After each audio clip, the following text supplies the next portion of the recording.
Hello. We should be live and as ready to go as I can be today. Hi,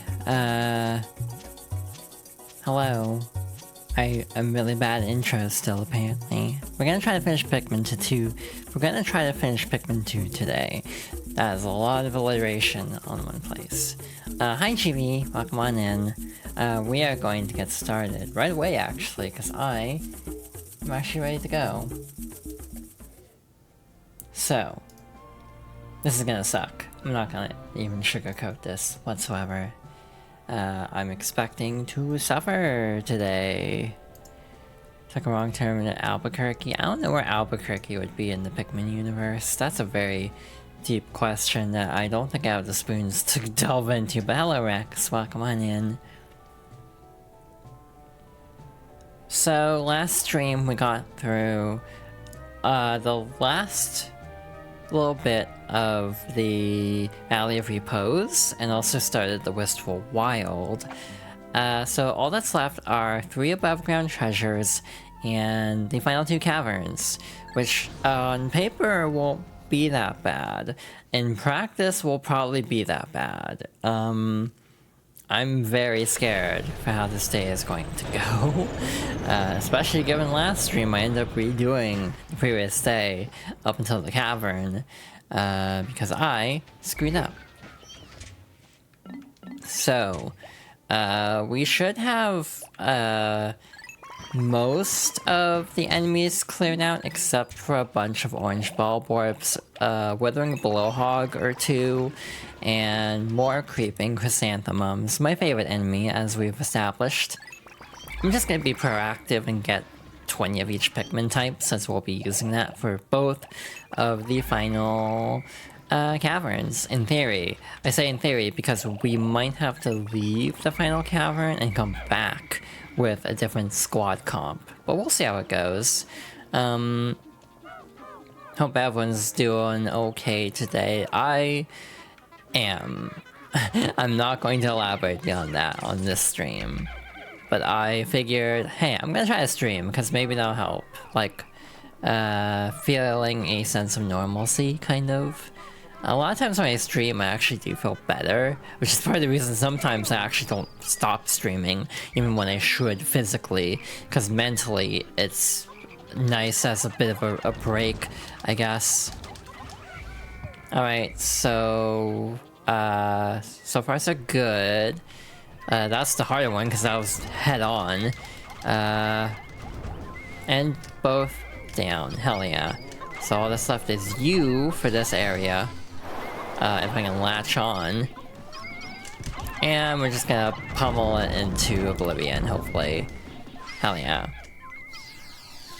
Okay, so that's step number 1.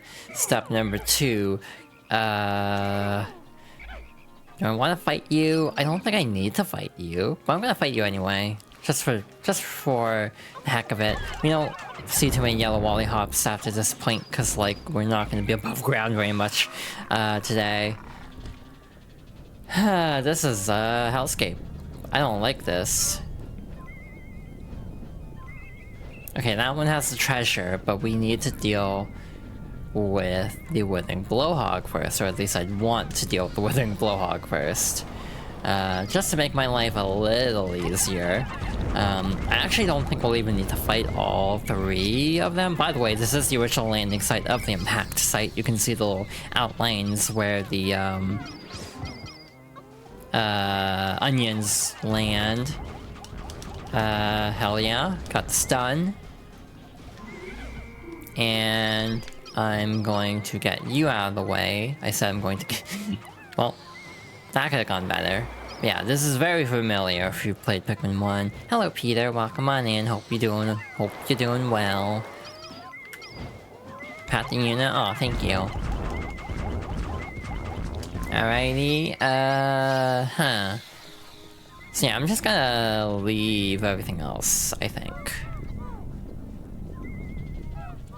Alright, so now we have the fun task of carrying everything back. I actually need everyone back at the landing site anyway, so we're just gonna collect all the spoils, I think. Why the hell are they going that way? Pikmin continue to confound me sometimes. Anyway, we're just gonna gather up everything, including the treasure. And we also have a mushroom over here. We also have the final cavern, but we are going to worry about that later. I am gonna break the eggs though. In the off chance that one of them has a spicy spray. Yep, still deathless. Not a single Pikmin loss so far. To be fair, I've been resetting to a copious degree. I have definitely been struggling a fair amount with this, but again, with resets, Pikmin 2 deathless is not as bad as it might sound on paper. I am worried about this nonsense over here. Wait a minute. Did I get the wrong one? Yeah, I got the wrong one. Oops. That's awkward. Guess we're gonna have to fight one more.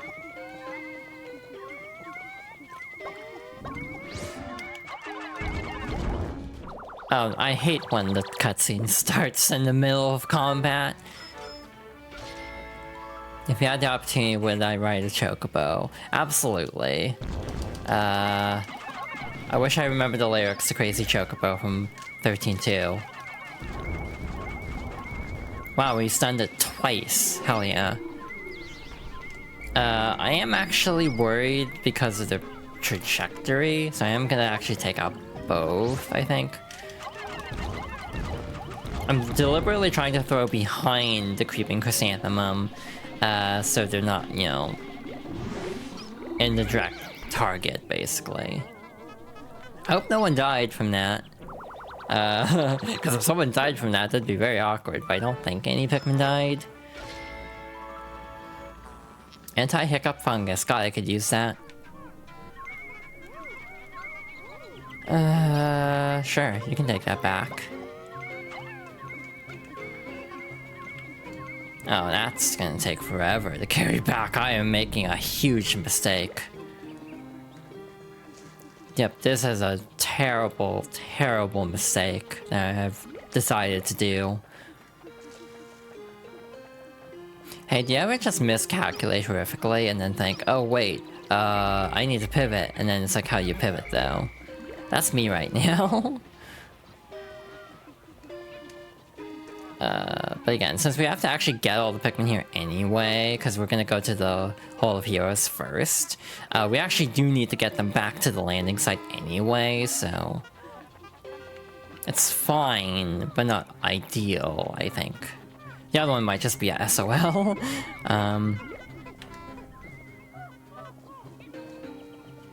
Yeah, these two might be SOL, but... Again, I'm just curious to see how our final numbers are gonna be. The thing with Chocobos is, in theory, I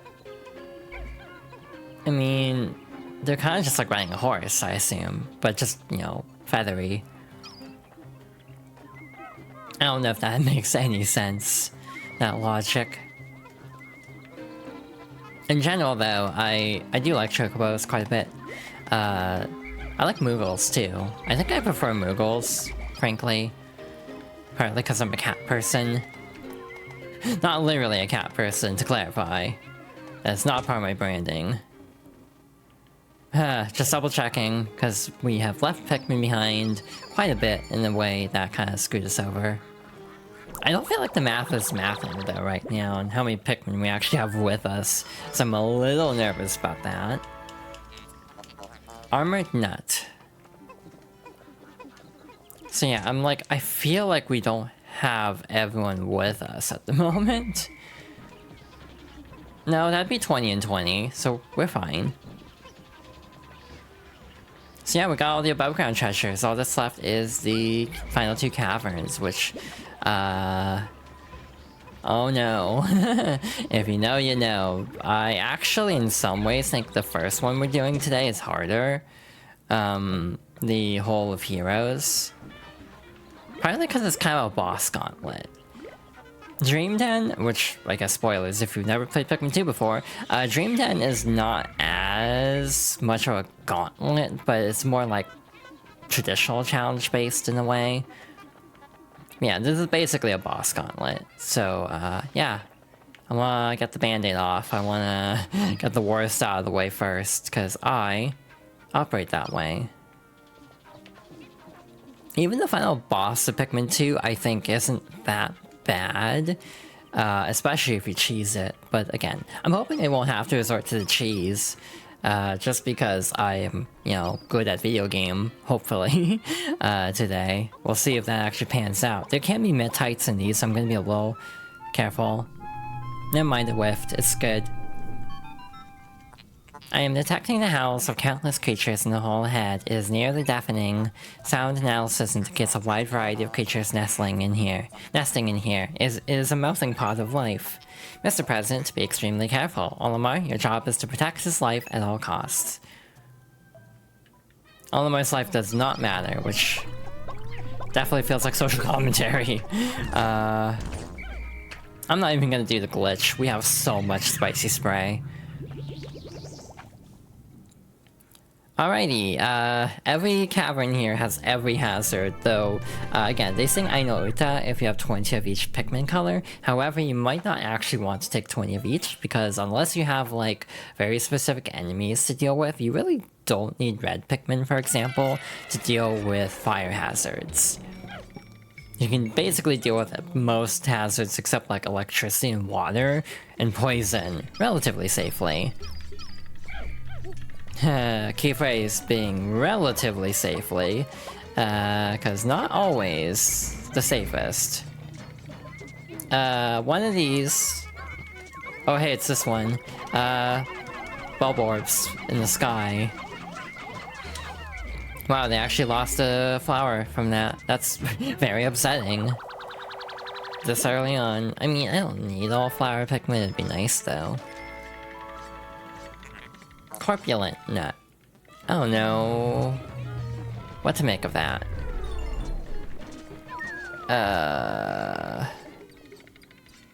Do I try to be greedy?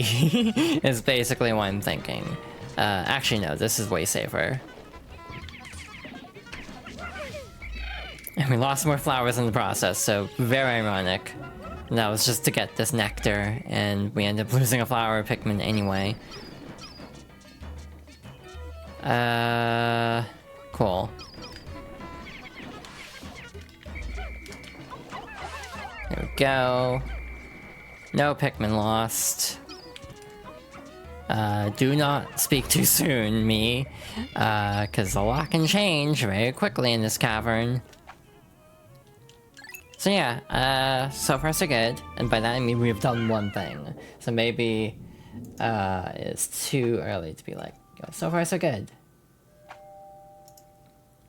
But yeah, again, despite me struggling as much as I am, I do feel like I am having a great time with this playthrough. I don't know how obvious it is.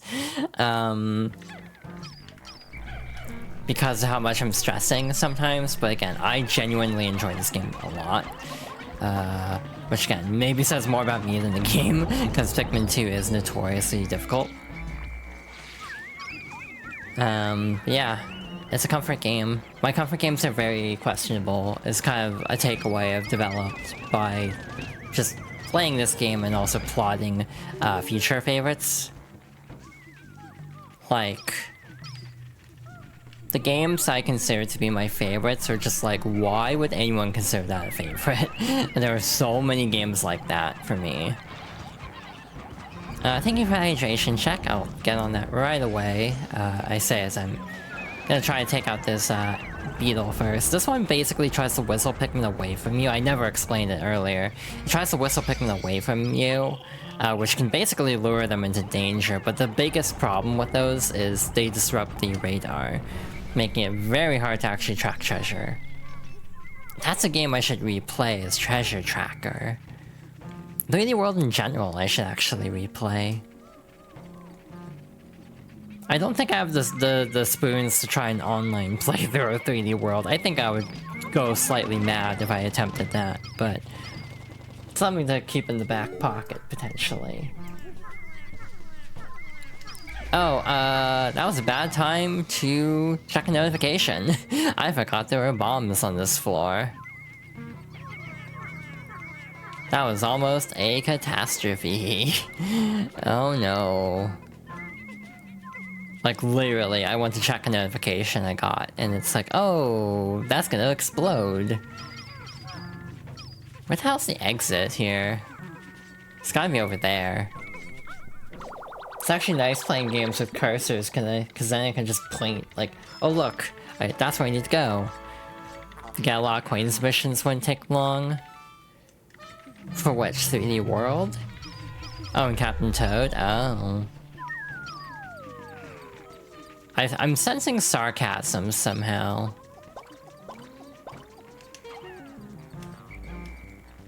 I don't like this. I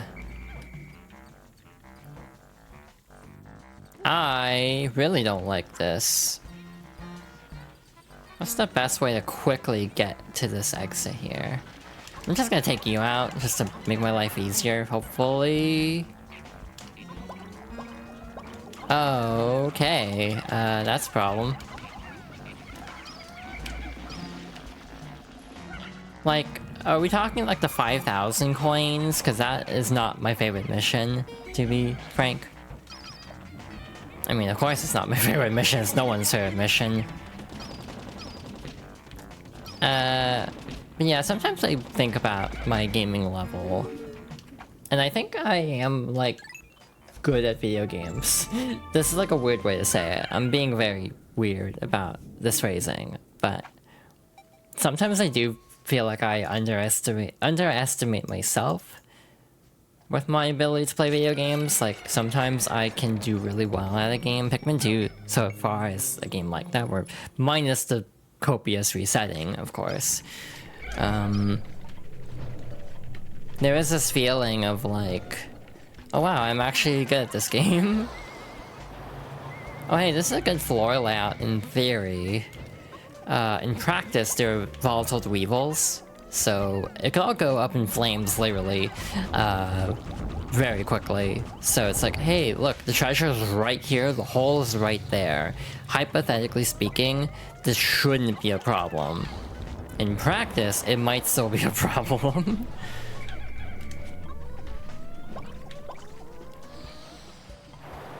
That's the fun thing about this game, with the randomness of it, is like, a lot of it is just down to complete happenstance, which does make this game very frustrating sometimes. I probably don't even need to fight these, actually. I could just use the red Pikmin to carry this back. Watch it, Weevil. Oh hey, it's like I've played this game before. I hope a Pikmin didn't get... oh. Well, that helps, actually. So yeah, never count your chickens before they hatch in this game, because things will just randomly explode. I actually do like the bespoke level design of Pikmin 4's caverns, but I weirdly enough do miss the randomness a little bit, just because it spices things up for better or worse, sometimes definitely worse, but it's kind of exciting not knowing what you're gonna get exactly until you're actually just in the cavern fighting for your life. But again, maybe that just says more about me than the game. But like, my comfort games like this, Mario Sunshine, Resident Evil 2 Remake, that one's at least like considered a good game, unlike Sunshine and Pikmin 2, which have a lot of detractors, shall we say. They are very notorious games for their difficulty. But like, you know, Resident Evil 2 Remake at least is considered a really good game. So this floor can go to hell. This is my least favorite floor, potentially, of the entire Hall of Heroes. That's not an exaggeration. We have to fight a couple of enemies, potentially. Game? Oh. Well, that's unfortunate. So yeah, we have to fight a pileated snagret above a sinkhole. Does that sound fun? No? Well, that's just Pikmin 2's endgame in a nutshell. This is like actually one of the worst fights, possibly in the series in my opinion. This one's pretty bad. Just because it's like stupidly difficult. To not lose Pikmin here, specifically. Like, beating this isn't bad, not losing Pikmin, that kinda isn't great. Because we have luck, for one thing. We have to just hope the Snaglet actually gets stuck in the ground, and then we can actually latch on enough Pikmin to deal damage quickly. So yeah, this fight can go to hell. I don't like this one, and a lot of Pikmin 2's like final caverns are just like this, where it's like, this just feels like it's meant to torment the player. Like, every other Pikmin game, they decided to go more casual, and I think ultimately that is the right call, because this is stupid. However, I kinda like... I almost miss having a challenge, even if it's like as an optional challenge. Like, no other Pikmin game has anything remotely as difficult as the most difficult things in Pikmin 2. Like, that's just how it is. And again, maybe that's a good thing overall. Like, I think that's a net positive in general. However, a part of me as a Pikmin 2 defender does actually enjoy the difficulty. The bitter spray does make the enemies a little bit tougher just because they're frozen in stone. So that can actually complicate things a little bit. Like, the extra defense for bosses in particular can be really annoying. I'm just doing this because I don't want to deal with it more than I have to. Oh hey, we got one back too. That's very lucky actually. Hey, you wanna know something really awful? There's another Snaglet here. Luckily the pileated Snaglet can basically spawn anywhere, so it's not going to be a problem more often than not. However, there are cases where you might actually run into the other Snaglet, and it's like, not fun. Also, this is gonna be dumb, trying to get this spray glitch to work. Never mind, it was actually easier because of the quicksand. I'm just gonna do a loop around the arena to show it off. I might not even aggro it if I don't step in its range. Yeah, I swear there is another Snaglet here somewhere. It's just like, it spawns in at random, so like... its exact positioning, I have no clue, and it's good that we didn't have to deal with it. So, yeah. First try on that floor, I will take it. I'm very happy about that, because that one gives me hell. That one gives me a lot of trouble. In general, this playthrough has been pretty smooth, not like seamless, flawless, 10 out of 10, no reset kind of playthrough, but this playthrough has been relatively smooth, all things considered. Now, what the hell's on this floor again? Mamutas. Interesting. I'm trying to remember if there's any beetles here, like the glint beetle or the flint beetle. I don't think so. I think that's a later one. That honey wisp just kind of spawned outside the level for some reason. Oh hey, there is a glint beetle. Oh, totally forgot.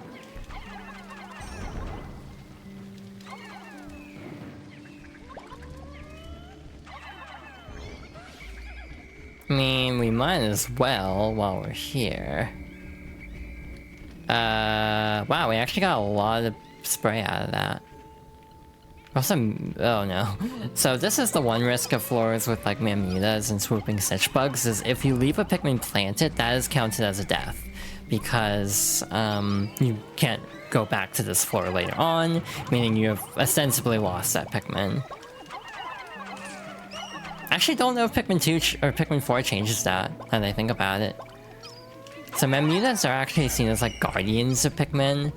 They'll plant Pikmin, and actually any Pikmin that isn't a flower will be flowered by being planted by a Mamuta. So yeah, a little bit of lore. Meanwhile, the Smoky Prog, which is apparently like a larval Mamuta, will disintegrate a Pikmin on contact. So, the duality of nature. do not leave. I am not ready to go.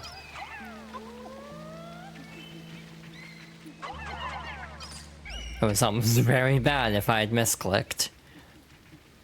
There's probably more glint beetles. There's usually 1 or 2 on the floors that have them, but I don't care.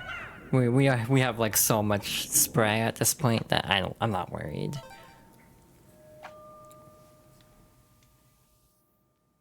Yeah, the next Fox Girls Favorites. Oh no, this floor. The next one is gonna be a little bit weird because it's actually the biggest game I would have done for the series up to this point. So I'm very nervous about how it's going to go. How the hell do I even want to approach this floor? Sometimes you just get a floor that's like, I don't even know what to do here. I think the best thing is to take out the Hermit Crawmad. And then when they're out of the picture, I'm gonna take all the Pikmin and just stick them over here. Just stash them in this like little bit of land. Okay. Oh wait, we do have both types of Wollyhops. I forgot, actually. Like, genuinely forgot that both are in here. Oh, hi Aiden, welcome on in. Thank you for the hug, thank you for the head pat. Hope you're doing okay. Hope you're having a good day. Okay.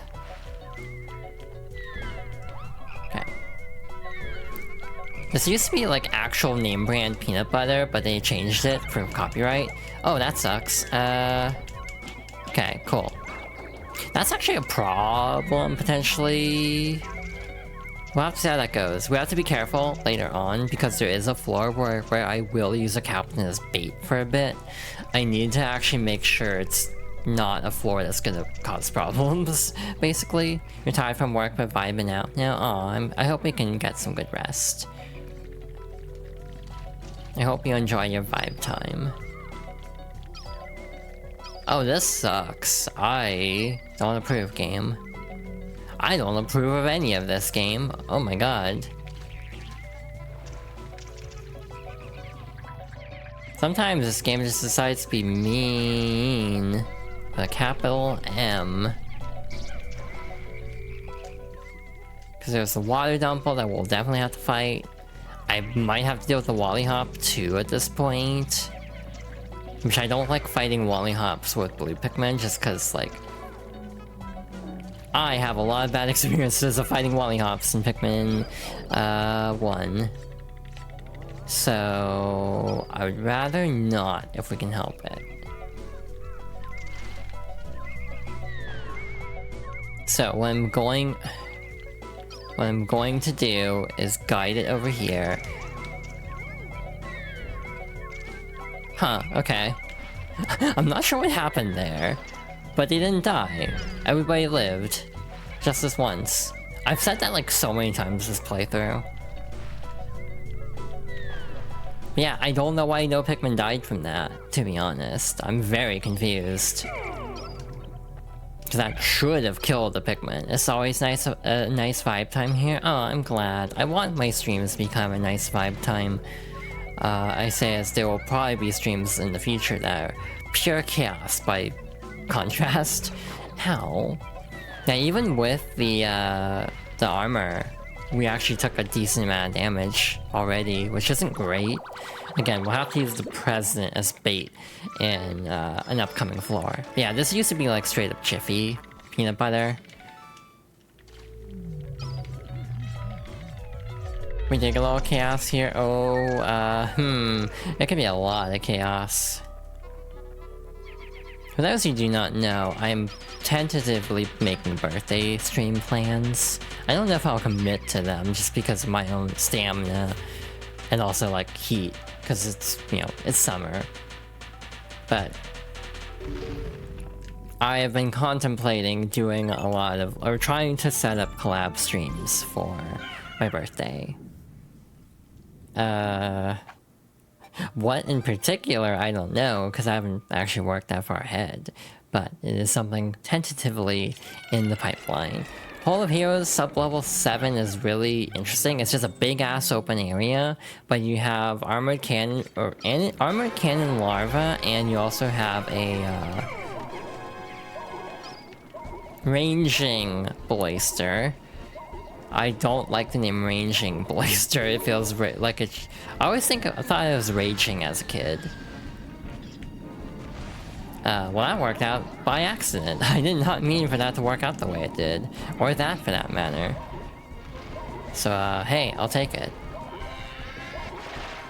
So, yeah, the way this works is they'll target the player-controlled captain. I don't know how this works in, like, 2-player. I don't know if there's actually a ranging blaster in challenge mode, now that I think about it.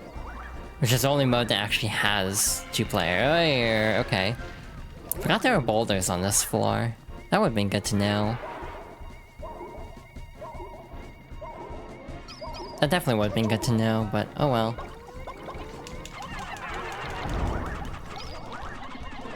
Alrighty. Piece of cake. Hey, it's right by the exit too, so we don't have to go very far to finish up this particular floor. So yeah, sometimes the game decides to be nice to you, and the game is being very nice to me today, which is either like, oh, the game is taking pity on me, which frankly I kind of need today, or, it's gonna kick my ass in the next and final cavern. I'd almost be more willing to assume that, personally, just because I know my luck. Yeah, I know my luck. I'm probably gonna have an awful time in Dream Den if I'm having this good of a time in the Hall of Heroes.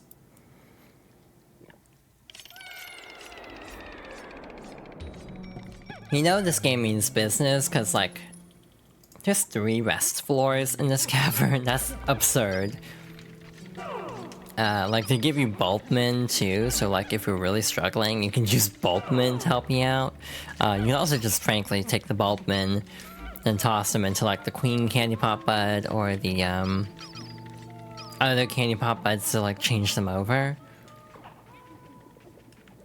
But yeah, it's like they knew this was going to be absurdly annoying, and they give a lot of provisions to get through it, no prob. But again, I've talked about this a few times already, but it does not entirely sit well with me, just because it's like, it's not the proper solution to difficulty balancing of just give you tools to deal with things. Like, sometimes it would just be better if they didn't make it so absurdly hard. I think that would be the better option. Like, giving you a bunch of things that'll make it a stupidly difficult challenge easier, sometimes doesn't feel like it alleviates the problem entirely. This goes into a whole other argument, though, potentially, that is very much a slippery slope given how I phrased this first part, which is accessibility, obviously.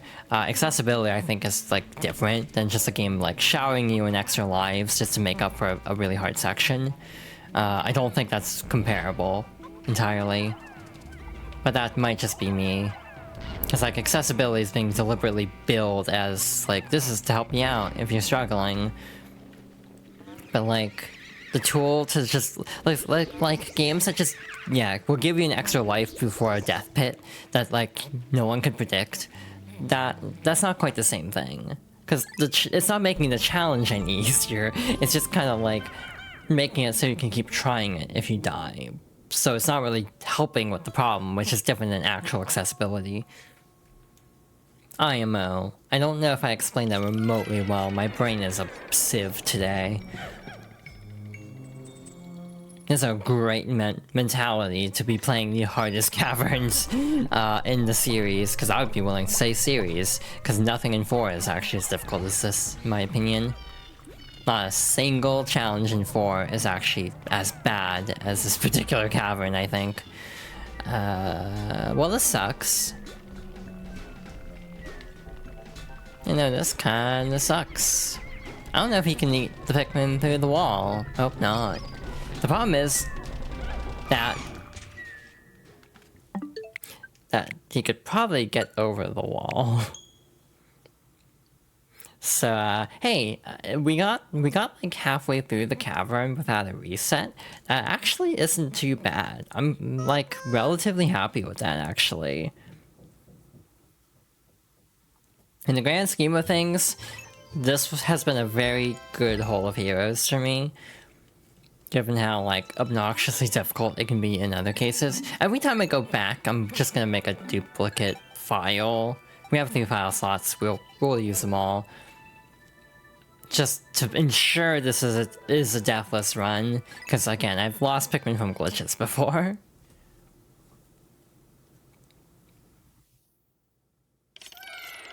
Alright, attempt number 2, and lucky for us, the ball bear is not directly in front of the gate, so we will have an easier time.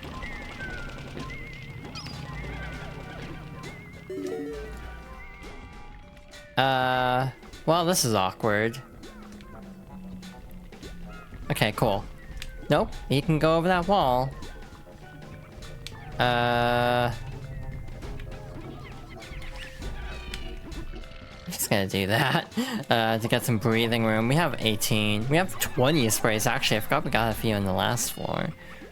So again, just give me a little breathing room.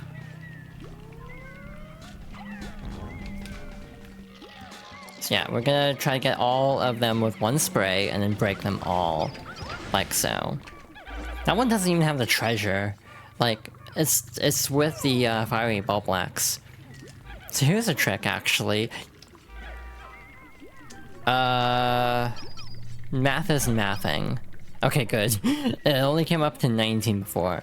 But you can actually fight these with purple Pikmin because the impact can actually deal enough damage if you whistle them to safety fast enough. So yeah, you can actually deal with the fiery ball blacks that way. I don't recommend doing that, especially in a deathless setting, to be honest. So we're just gonna use a bitter spray. We have so much, we'll be fine. Yeah, this is the one that actually has the treasure. So again, very good spawn this time, that we didn't actually have to go very far to pick up the treasure. The exit should be over there, right? Yeah. So, the other interesting thing is at this point in the cavern, every floor is going to be themed. So, we are going to have different floors themed around specific enemy families.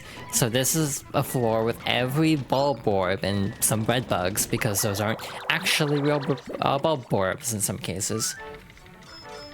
But yeah, this is basically a bulb orb or grub dog family, more specifically, if we're going by the scientific term. So, the point of having this floor be so heavy on the grub dog family is priming us for a boss rush. We have to deal with every member of this family. So, next up, we should have a floor with a couple Emperor Bulb Axes. This is not an exaggeration. This is why I think this cavern is like the worst. So yeah, you can see the ice socks. There are mid-heights on this floor that will definitely pop out when you least want them to when you're fighting Emperor Bulb Blacks. I'm pretty sure there are also doodle bugs here, so that can also be a problem if your Pikmin get poisoned while trying to fight said Emperor Bulb Blacks.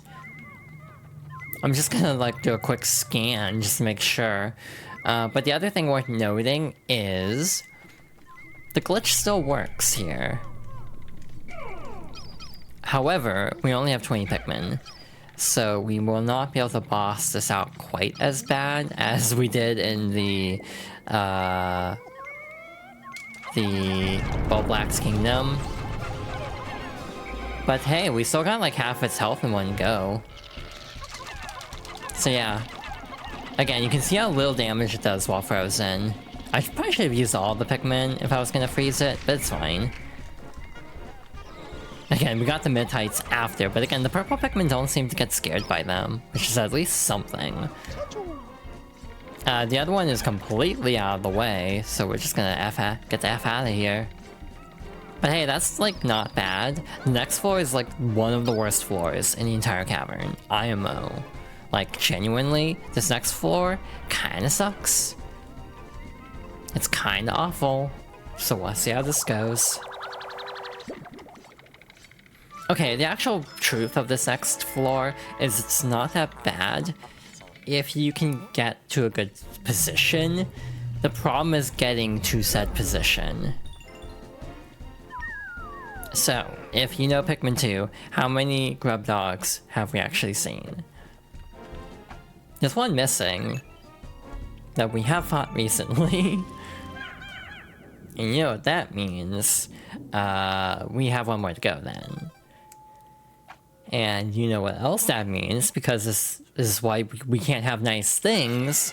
We are spawned in the worst possible position to deal with said boss. So in this cavern, you are dropped behind an Empress Bulblax. So I'm gonna just have the president act as a decoy and lure the larva.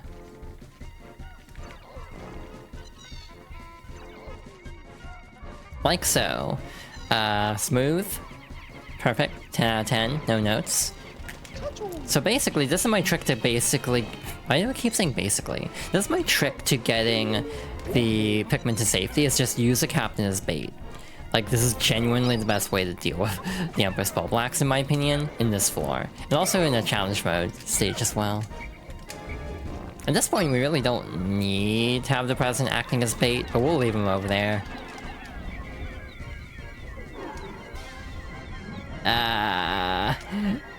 This game is scary. Like, this game stresses me out. Like, real bad. Cause, like, the way it just kinda, like... rolled, I thought a Pikmin was gonna die. It very easily could have crushed the Pikmin. I'm being very conservative with this run. President's at half health, we should actually get them the hell out of here, probably. Probably not while, you know, she's actually rolling. That probably wasn't the best call, but it's fine.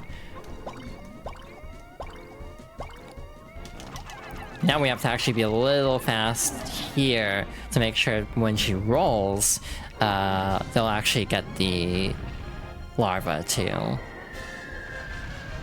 Otherwise, we'll have to just stop and punch them like this.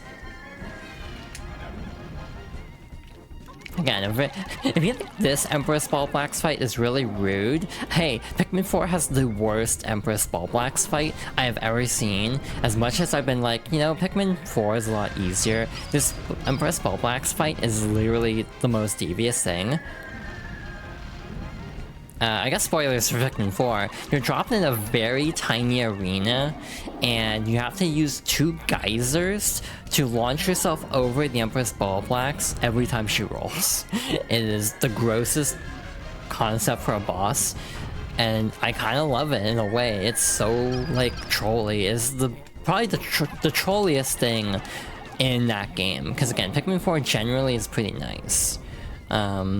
It's generally pretty easygoing, and Pikmin 4 is at least better from the perspective of they give you ways to deal with it. For example, you can just get bombs. You can just chuck a ton of bombs, because they're just like consumable items. Just throw a bunch of bombs down into her like little like arena, and then that'll do the trick. But again, if you actually do the fight as intended, where you actually jump over her every time she rolls, that's like the most absurd fight. Again, I kind of respect it, honestly, because again, that's the most, like, devious thing in Pikmin 4. The game is pretty chill other than that.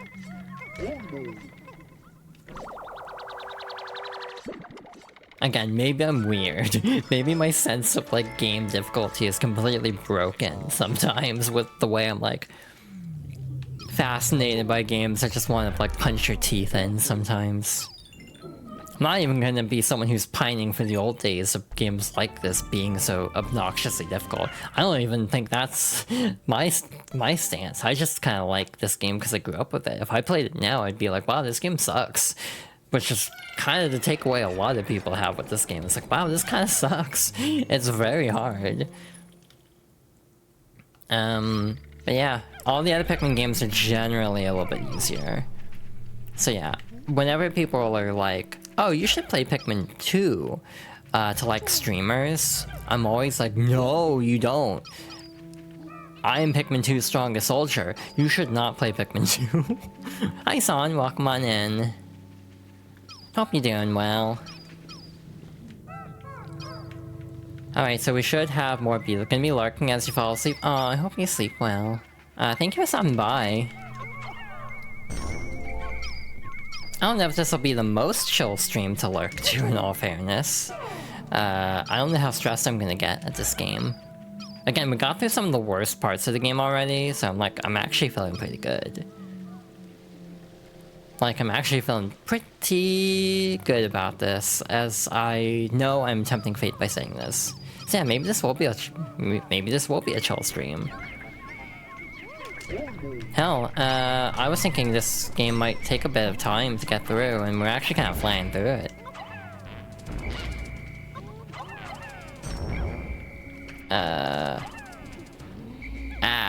Don't like that.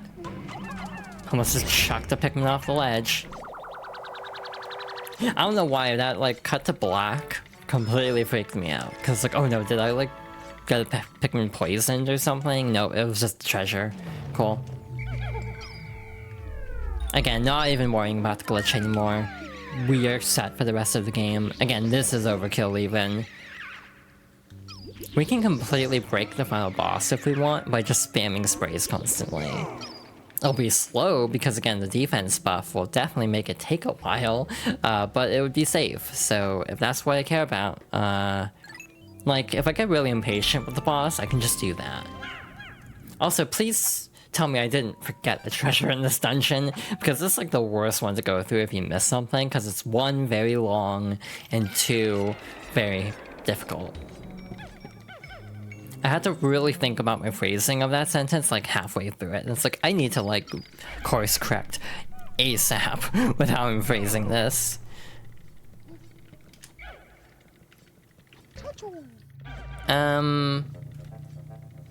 Yeah, next game is gonna be interesting because that's gonna be an RPG, as a spoiler. But that might not be until after birthday month. I don't think I want to start a game that's going to take that long before birthday month. If I do a birthday month thing after all. This isn't exactly what I would call efficient, but... I don't know if they can reach there. Nope, that was a waste. It's fine. I just kind of took a shot in the dark and it did not land. The other Pikmin should be far enough away that they... I don't like this version of the fight because this little lip, you can run over it, Pikmin can run over it. Sometimes I've had Pikmin just run over it and immediately get sniped. Like, it's really bad.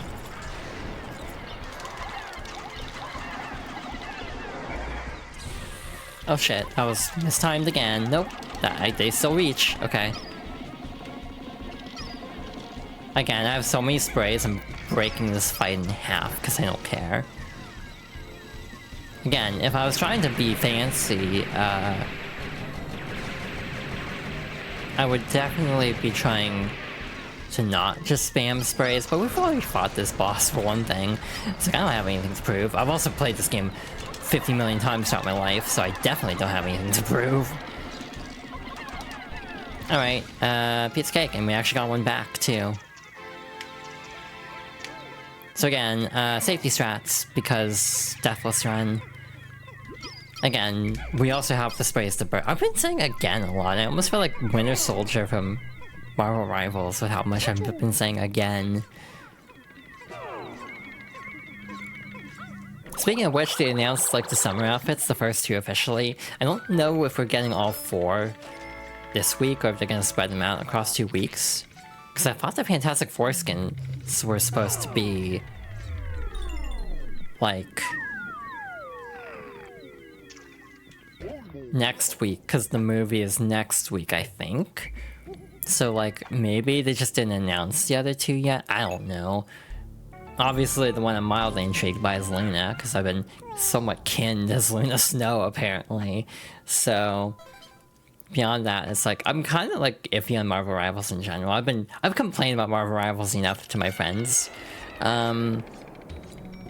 but in general, I'm just kind of lukewarm on parts of it, just because I don't really like Overwatch gameplay. It's like, if you like Overwatch, it's great. It's just third-person Overwatch with Marvel characters. If you're not into Overwatch, it's whatever.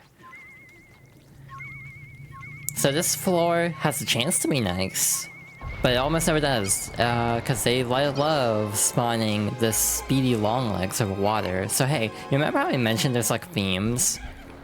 The theme of the end of this cavern is these spider-type enemies.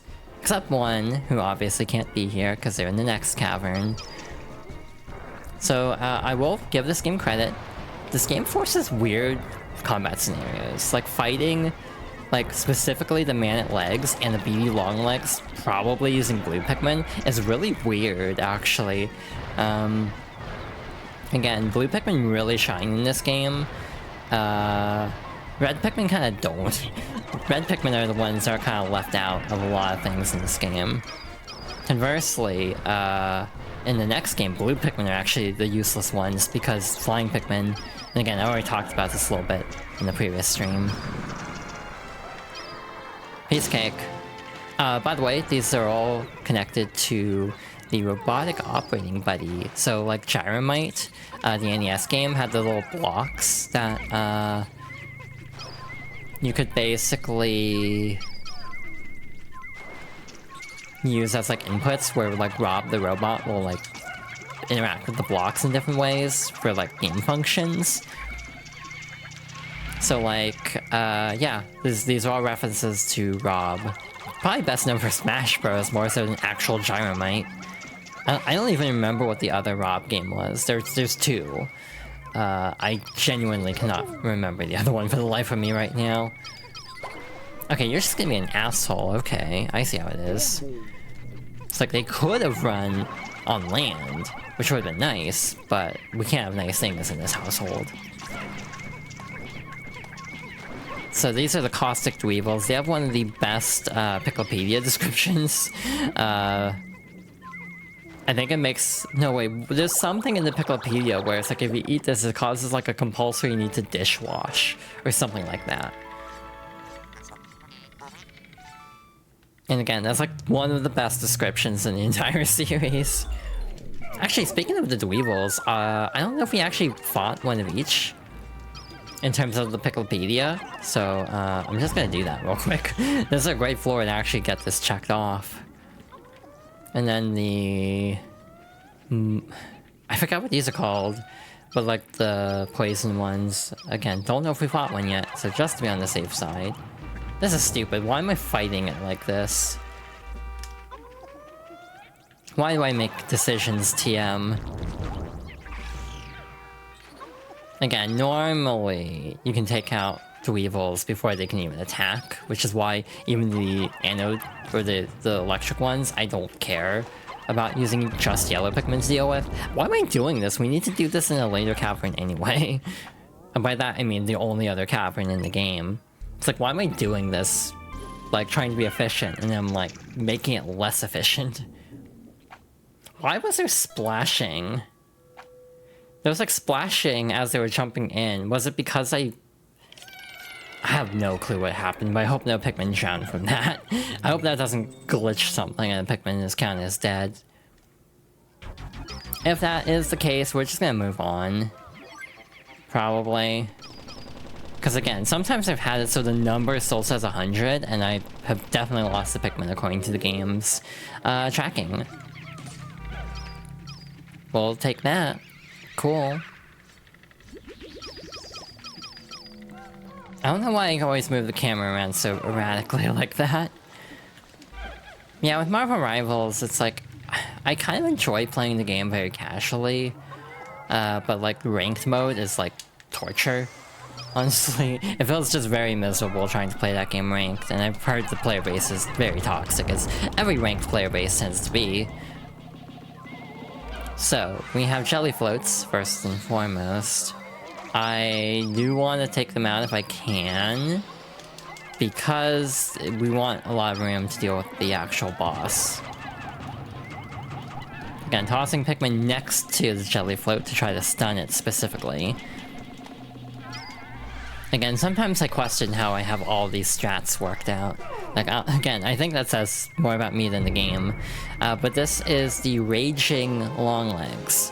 So, in Pikmin 2 on Switch specifically, or Wii, you can break this fight. Because you can throw farther than on GameCube. So, hypothetically, you don't really have a lot to worry about in this fight.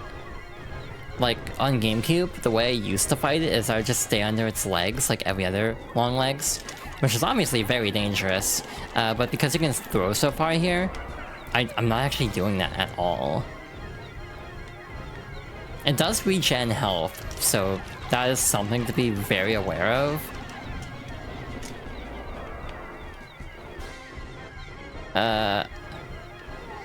I got off rhythm for a sec, and that's why I got like a little stressed out, because this is actually going to be a problem too.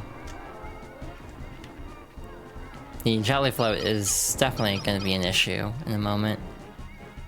So it's going to regen quite a bit in the time that this takes, but again, I think it would be worth it to try to at least take it out. Wow, okay. I'm just gonna use little Pikmin as bait, just to save myself the headache a little bit there.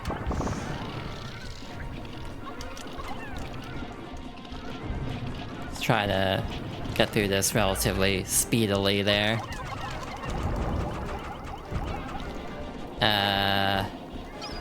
Yeah, it's already gotten a decent chunk of health back, but it's fine. Oh, that's restarting, that's very unfortunate. We're definitely not beating this boss in 30 seconds. Unless I really lock in.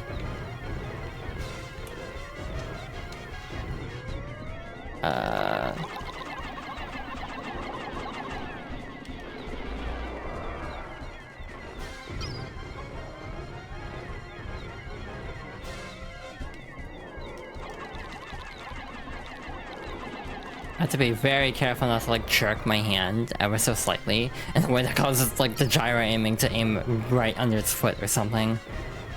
Like, this is scary still because of having to use gyro aim, and my hands are not exactly the most steady. I'm gonna do something silly here. Never mind, we don't even need to do something silly here. Also, just in time, the ads are about to start. So, we're gonna pause there. Hi, I have returned. I should probably drink water first. I think I had the music turned up because I was listening to a song on repeat. And also, that's also why if you're at the very start of the stream, the one Guilty Gear song from Xart started playing a second time, because I had it set to loop. Because the way I play video games is, or the way I play music is, I will listen to the same song on repeat for literal hours.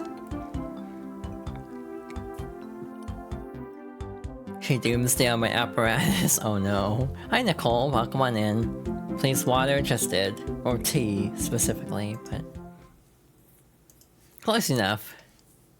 I drink a lot of tea. I don't know. I think I've said this before, though.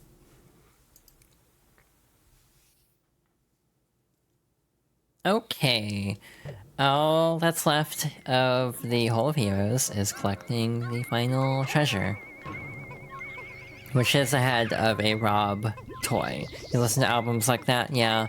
So last night, I think I just put Cherry Sky in loop again. Like, unsurprisingly, if you've been following my hyperfixation lately. Yeah. It's really funny how much, like, the song, has just become a meme.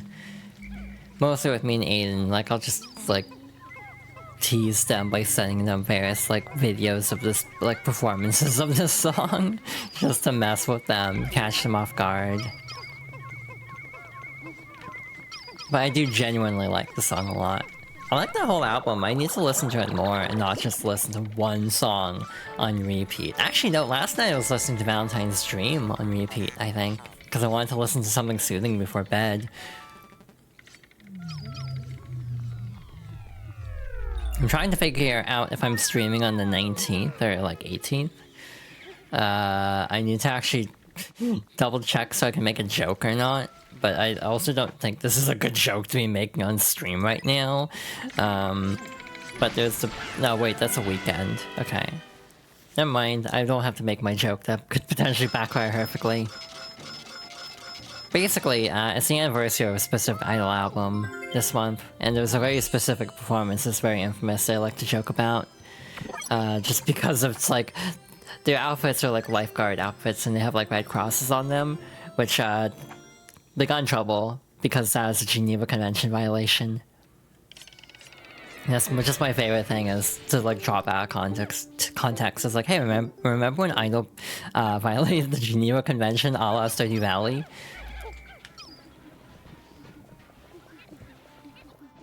It kind of goes into a separate argument that is definitely not something I want to dwell on in this stream, but just like fascinating what does and apparently does not violate the Geneva Convention, but again, possibly heavier than I want to go on this stream, so I think I'll drop the topic there. Anyway, Klaxon's very good. Actually, the whole EP is very good. I highly recommend it if you're into like K-pop. I've been putting like Neverland on loop quite a bit, which is like the final song on that EP. I enjoy that one quite a bit, but like Last Forever is good, Bloom is very good. Ironically, Bloom for once is not my favorite song. Normally it's songs written by that member, but that is actually a rare exception. Anyway, final cave time! Perhaps you will find Louie in here, and yet my CPU is on edge. Ludicrous dangers await. Beasts lurk at the bottom of the deepest, darkest, most foul, sinister, horribly vile pit.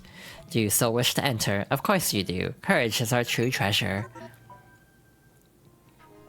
Last Forever is your fave? I like Last Forever, but it doesn't quite hit for me 100%. I don't know if it makes sense. I still really enjoy it though, but it doesn't like resonate with my soul the way that a couple of the other songs on that EP do.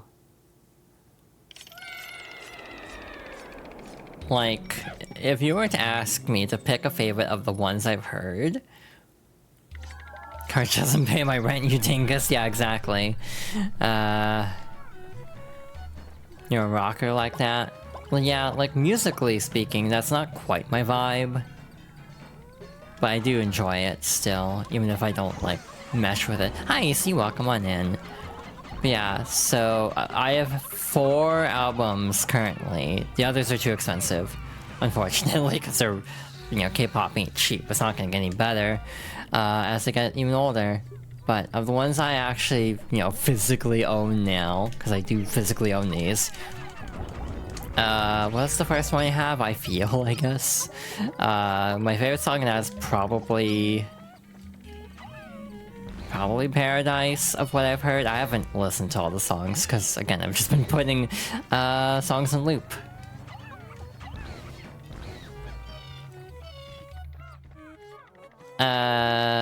They're just kind of stuck there. From 2, my favorite song would be...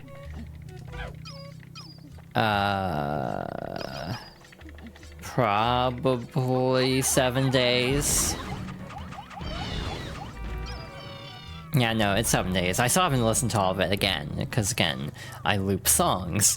So I've only heard like a couple of the songs, even though I own these physically. And let's see, from Iceway, yeah, it's probably Neverland, which again kind of breaks the trend. But Klaxon's very good. All 4 songs are good, like no miss, like 10 out of 10 songs, like genuinely, I think. Even though it's only 4 songs, all of them hit. So I think Iceway is actually really good, despite being so short. It's really interesting, actually. And then from We Are, it would probably have to be Chained still.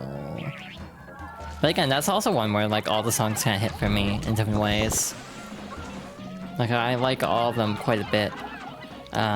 Chain is the one that just immediately stood out to me though. Where? Oh, that's where all the Pikmin went. Cool. You really dig Chain, huh? It's got a vibe that I like. I can't describe it. And then you listen to the lyrics, it's like, oh, that's what this is about. My favorite part is in the recording video for that song when one of the members, Uki, mentions like, wait, these are the lyrics, huh? And like, she's genuinely like, wait, this is what the song's about? Like, genuinely just kind of sinks in at a point like, oh my god. But it is a very nice song. It's just a very funny reaction to be like, wait a minute, this is like that kind of song. Oh, okay. I don't know why I was leaning forward so much. Well, like my model, I mean. Wow, these Pikmin are swerving around like they're drunk at the moment. I don't know what's happening with their pathing. And then the older albums, I actually don't have much experience with. The only other... Because I'm weird about, like, what I want to collect. Like, the current era, quote-unquote. So, like, the only other two I'd be eyeing would be, I Love, I guess, but that one's getting pricey. And then, like, I Never Die is a no, a big no, because that's over $100 now. And I haven't heard anything else from those than just the two main tracks.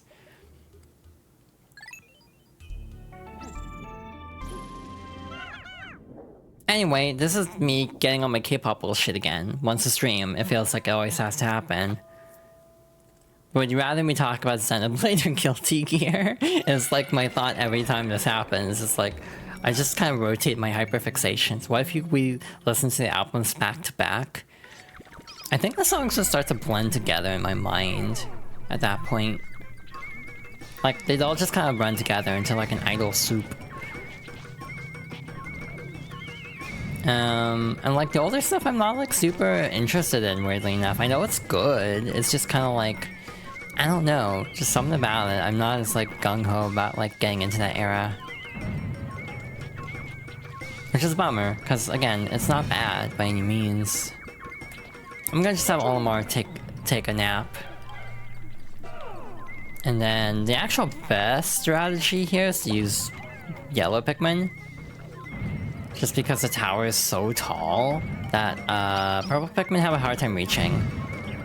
It's hard to get the purple Pikmin uppies because they're so like difficult to throw. So as enough Pikmin latch on, I'm gonna do that to hopefully take it out in a way that I can't regen from.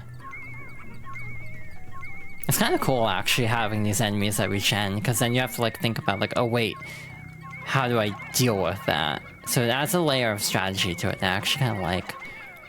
I don't think the ball bears can actually regen in 3, though they are still roaming enemies. Again, it's very interesting how much things subtly change from game to game. How they were kind of just getting to grips with like the format and the formula, so they kept changing different like aspects of enemies. I actually don't remember there being ball bears in Pikmin 4. There must have been, because they're like staple enemies, but I just genuinely can't remember there being any. Anyway, this cavern is deceptive. It starts kind of chill, and then it just ramps up at the end. The manual Honer. Alright, cool. I hope there was only one treasure on the first floor, because I definitely only looked for one. I definitely didn't stop and think, oh wait, are there actually 2 treasures here? Oops. That could be a problem. Next floor is a mean one, I think. Because there should be something that spawns in a really stupid way that this game loves to do. This game loves to do a thing where a boss or like a major enemy won't spawn in until Pikmin... Okay, I am very, like, terrified of Pikmin's behavior sometimes. The way they'll just run into things that will be an instant death trap. Love it. You know, great programming. To be fair, that's just their AI in general, is to try to like solve problems. So if the problem just happens to be very hazardous, they're still gonna run right into it. So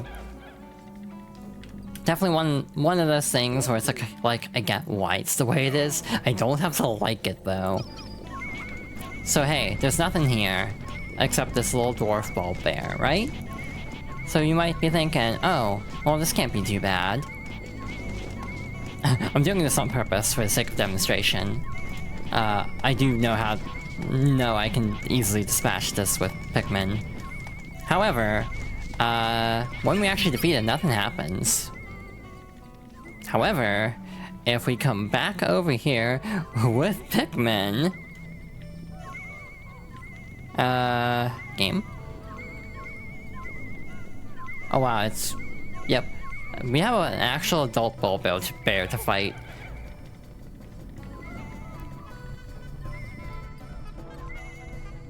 I was trying to guide it, guide into the pit, because you can actually do that. I've actually defeated it using the pit before, so I was hoping, but it's fine. No big deal. Yeah, that is, to me, one of my favorite ways to actually fight roaming enemies, the Gatling Groinks and the bull bears, is on floors like this, you can get them to drop into holes in the terrain, and I'll insta-kill. And the treasure will spawn back on land for you, so you don't miss out or anything.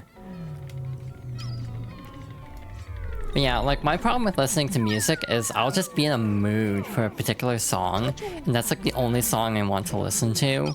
And like, the song I want to listen to today is vastly different than the one from yesterday, even. Like, I've been hyperfixating on a different song today, which I've actually talked about in a couple friend chats. While we're actually heading to the next floor, I should look up the guidebook to see if anything else. Okay, so we do have all the treasures so far. There should be one here. If my memory serves me correctly, this floor sucks. We have the same layout from the subterranean complex, except this time we have cannon beetles and anode beetles. So this floor just kind of sucks, because we have to fight a lot of enemies and that can throw Pikmin into the void. So yeah, goal number one is to stun them, and then try to get them as quickly as possible. I'm going to fight them more conservatively than usual, in terms of actually stopping and calling Pikmin back occasionally. Because again, if a single Pikmin gets thrown, it's kinda over for them. That one's actually very distracted right now, which is great. That actually wouldn't be a bad strategy, in theory. Try to distract the cannon beetles. Luckily, this isn't one of those enemies that will finish its attack after death, because some do that. But luckily these don't, so we don't have to worry about, like, I just had a terrible idea. This is awful. Why am I thinking about this? This may backfire horrendously.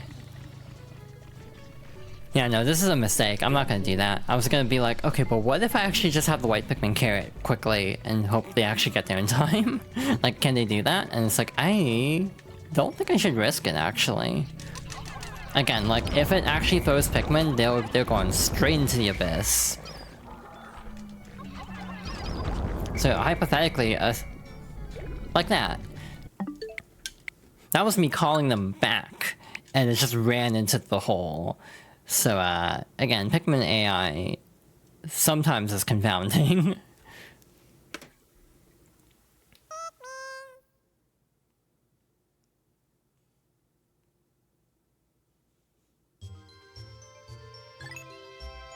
Alrighty.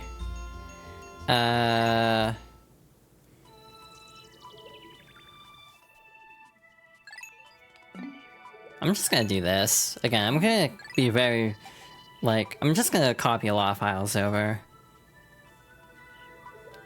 Just to be on the safe side. I hope I copied... Yeah, I did copy over the right file. If I'd copied over the main file for this day, then I would have been kind of screwed over if I actually did have a problem. Did you miss something? I had a Pikmin run to the Abyss, so I had to reset. We haven't had to reset too often in this playthrough. Again, this has been a pretty smooth playthrough, all things considered.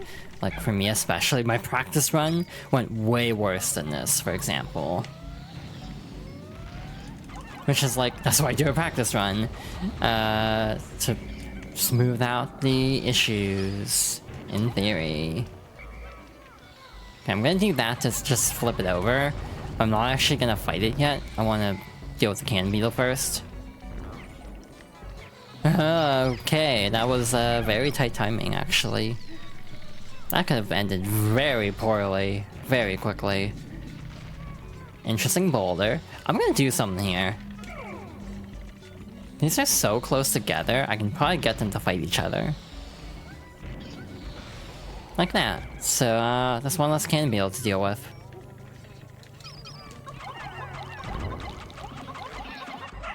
Yeah, like that. So, it didn't get stunned at all.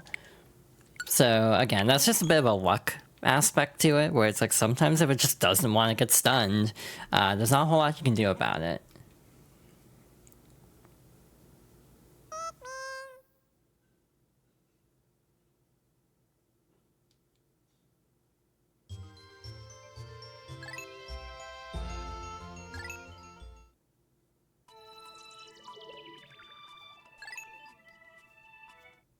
Alright, attempt number 3. I guess all my good luck in the previous caverns has kind of run out, potentially. Again, we had a good run, though, of, like, no major incidents. So that I am happy about. So again, the anode beetles can only act in pairs. So if you can actually get rid of the pair, you have nothing to worry about, in theory. Ow! I didn't know it could do that. No Pikmin died, so I'm not gonna be too upset about that, but owie.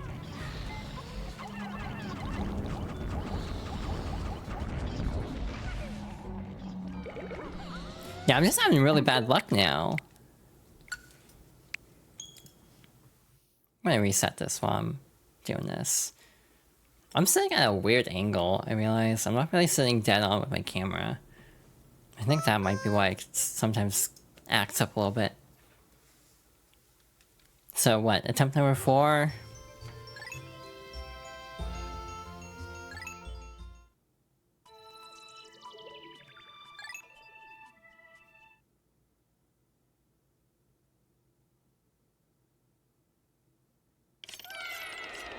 Alright, maybe at this point, we'll actually have good luck in this cavern. The treasure seems to either be at this end or near the exit, which is at least fairly consistent. I'm gonna do something different this time. I'm gonna be a lot more careful, because we have had so many resets in this cavern. I wanna get a move on. So, I'm gonna take it slow and steady. It does supposedly win the race, as they say. I think I want to deal with this one. Okay, we're fighting that one instead. Cool. I mean, that works, but... No, fewer cannon beetles is good for everybody, but I definitely was hoping to get the other one first. Again, this is just kind of how this game goes sometimes. Like, if you don't get the stun right away on certain enemies, it can be just very catastrophic. If you actually get rid of the stun property, the entire meta of this game would change dramatically, I feel. Like, if you can't stun at all, because some mods actually do that, like custom levels actually will change that occasionally. That would dramatically change the entire flow of the game. Because just that one change alone would make a lot of enemies way harder to deal with. Oh wow, that was weird. They went for a different set entirely. Also, Pikmin can just get stuck on enemies, and then if they happen to be stuck in a bad spot, they'll just die. So that has happened a couple times. I forget where it happened, but it definitely happened already, once. I think with a bomb, I want to say. It might have been in Submerged Castle then. Okay, we don't have to worry about this one, because if it throws off Pikmin, it'll be in a straight line this way. Oh shoot, that's poison.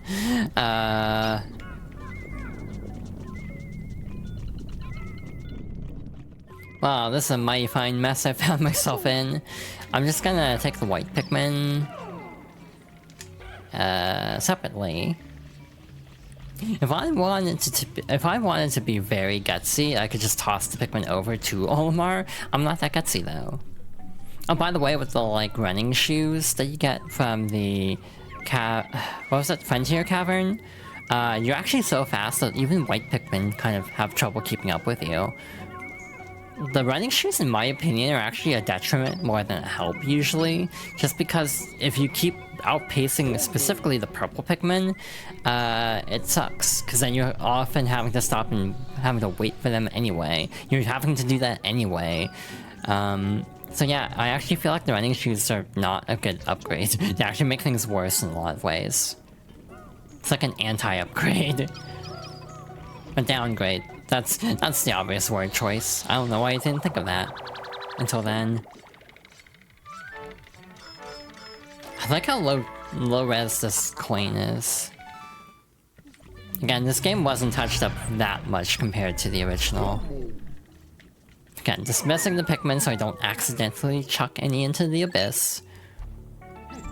Yeah, most of these floors only have one treasure at this point. Some of them will have more as we get deeper in. Yeah, that was our first major hurdle of the stream. We had to reset that one a lot. But this one won't be that bad, I hope. We should have the bomb ones to deal with. Nope. Just a withering blowhog as far as I can tell. So, as usual, your intuition in this game should generally be, if this is the toughest enemy, that's probably the one that has treasure. And yet again, that's the case here. The Fiery Ball Blacks is the one that will always have the treasure. The Insect Condo, which is a very good name, by the way. Withering Blowhogs are also very dangerous in this particular floor type, because obviously if it blows Pikmin away, and they land off the stage, you're in trouble. So yeah, there's a lot that can go wrong. That we had so much good luck to this point, to the point where we're only now kind of running into that problem, is actually a testament to how well this like stream series has actually been going, even though we have struggled in other areas quite a bit. The other interesting thing, because I was talking about music earlier, I don't really listen to much other music. I had a brief window where I was really into Sabrina Carpenter and also Chapel Roan, like both around the same time. But then I got into Idol, and I kind of never looked back. I'm very much hyperfixated on Idol in a way that I really wasn't for the other two. I don't mind the other two. I actually really do like Chapel Roan's music, to be fair, more than Sabrina Carpenter's. Sometimes just the vibes of like Sabrina Carpenter's stuff doesn't quite mesh with me quite right. Like, it's very good and like good earworm material, but it doesn't quite hit the same. The joke is like, it may be too straight for me, and I don't even think that's an unfair assessment. This treasure can be really annoying because sometimes it falls into the quicksand, or the like sand hole, it's like the sand pit. So if that happens, then you have to like fish it out, and it sucks. But other than that, it's not bad. I like the reflection. How it's like upside down, which I think is like how that would work. Alright, the fun part of this one is going to be actually figuring out where the exit is. Oh, it's just over there. That's actually not the worst. Just gotta get all Pikmin past the cannon larva. Piece of cake. Too straight is so real. Like, I joke about that a lot. Like, I'm too straight for this. It's like how I describe a lot of things, or like this, like, specifically like cishet kind of vibes, and Sabrina Carpenter definitely has that, unfortunately. Like, sometimes cover artists will be like, let's take this song and then change the pronouns, so now the song is gay. And I'm like, okay, now I'm into this more.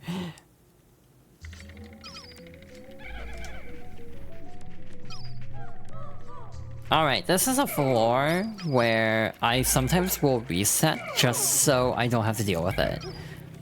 Not because anything went wrong, I don't want to deal with it. Like, this is a case where we will have to fight a lot of the enemies. That's a problem. That might force me to reset. Yep, okay. The game, the universe decides I'm resetting, so it's all good.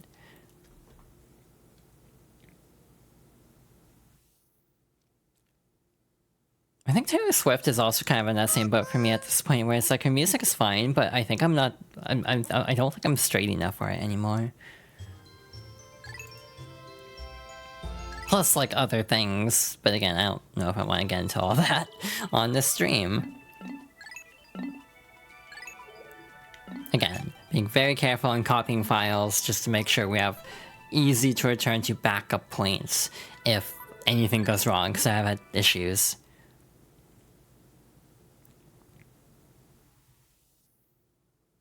Yeah, as I was saying, this is a cavern floor that will sometimes reset just to get the puppy blowhog that has the treasure closer to the spawn area. Like, genuinely. Just so I don't have to deal with all the cleaning dredge bugs. Like, legit, I don't like this floor. It's not even that bad, it's just kind of annoying. Yeah. If you have someone in mind, you'll change where needed, huh? Interesting. I do that occasionally too. Not that I sing very much, to be fair. People keep telling me I should sing more, and I actually sing okay, but... self-consciousness. Yeah, like, this is a much better floor arrangement, because there's like no enemies in the starting area except 2 that are easily dealt with. The actual treasure, on the other hand, is gonna suck, because we have a ton of the dredge bugs to deal with. Because they're just circling the puppy blowhog. They're just kind of like having a party over here. Oh, I actually got a punch in. That doesn't happen every day.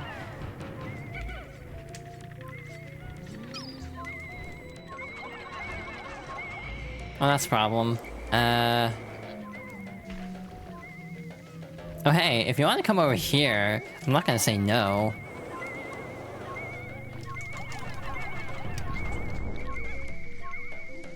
Actually, no, the stun's not gonna last long enough, damn. If the stun had lasted long enough to actually deal damage to the puppy blowhog, that would've been really nice, actually. Yeah, we were able to lure it slightly closer to us, so that was nice. Doesn't have to be the best thing ever, just sing for yourself, yeah. I also have lived in apartments for most of my life, so I think that is also a contributor to why I'm self-conscious about singing. And just like noise in general.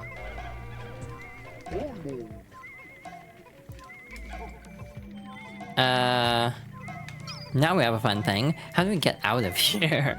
Because this is a couple of floors we've seen already will seal up the exit. So yeah, we actually have to thread a needle to actually get to the exit to break it open.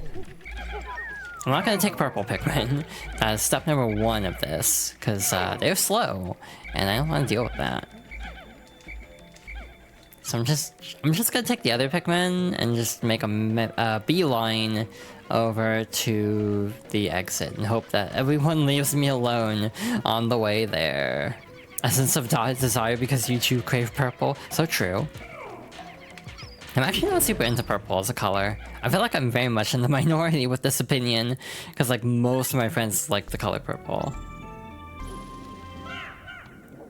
I'm just never been super into it. Which is funny because I like blue, but I also am not crazy about red as a color. I like cooler colors, I think is the takeaway. This floor is also kind of weird because it's like built upwards, like in little strata. So there are a couple ways to go about this, obviously. One is to just sort of chip away at the hazards as you go along. The other is just hope for the best, prepare for the worst, and just kind of mosey along and just gradually deal with everything as you go. Or just clear a path directly to what you need. So I'm not entirely sure which of those options I want to do at this point. The other problem is Pikmin are not the most smart sometimes. Like, they could hypothetically just walk off this ledge. No, they're gonna go all the way around.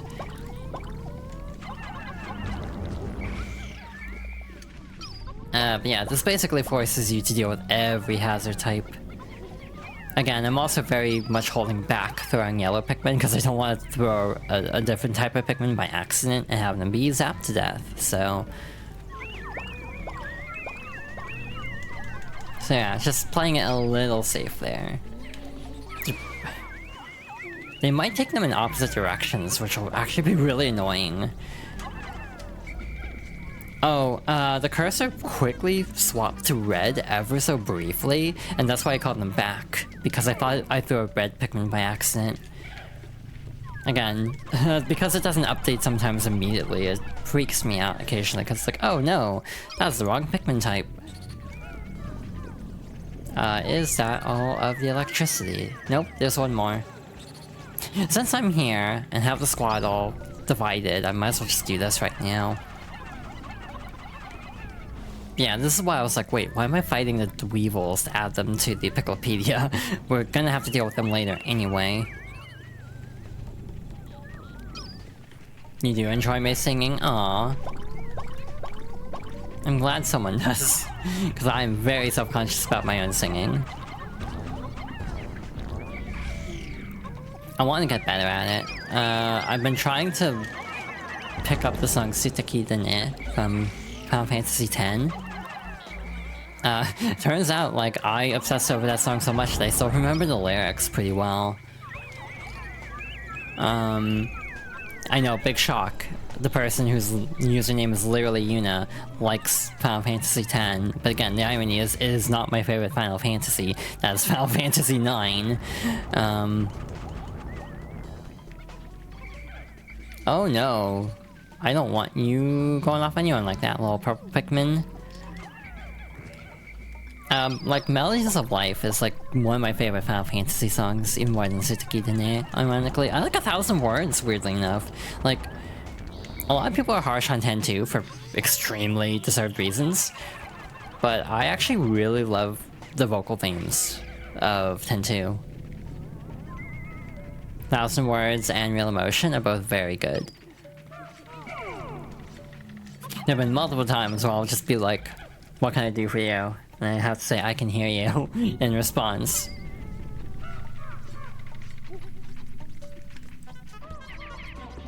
Again, red Pikmin are kind of useless in this game in some cases, because like, every Pikmin can deal with the fire geysers, no problem. The white Pikmin are the weakest Pikmin type, and they can even deal with the fire geyser in a one cycle, no prob. You know all the songs, but you do dig Eyes on Me? I need to play 8. I have never actually played Final Fantasy 8 in full. I've only played the first 2 hours at most. I have it on like PS4. I thought about buying it again on Steam, because 1, it's on sale at the moment. And 2, modding, because then it could actually fix some of the issues with the remaster. But money. So I'm kind of hesitating. Wait, actually, no. You can have that as a treat.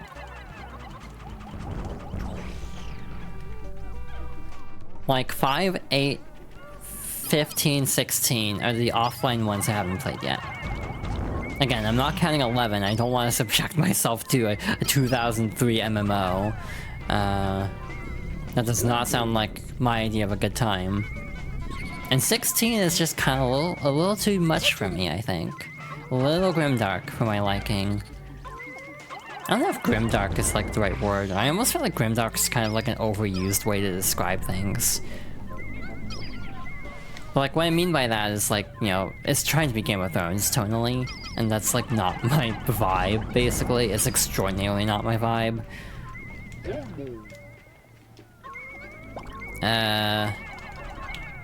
We actually will need to deal with this, huh?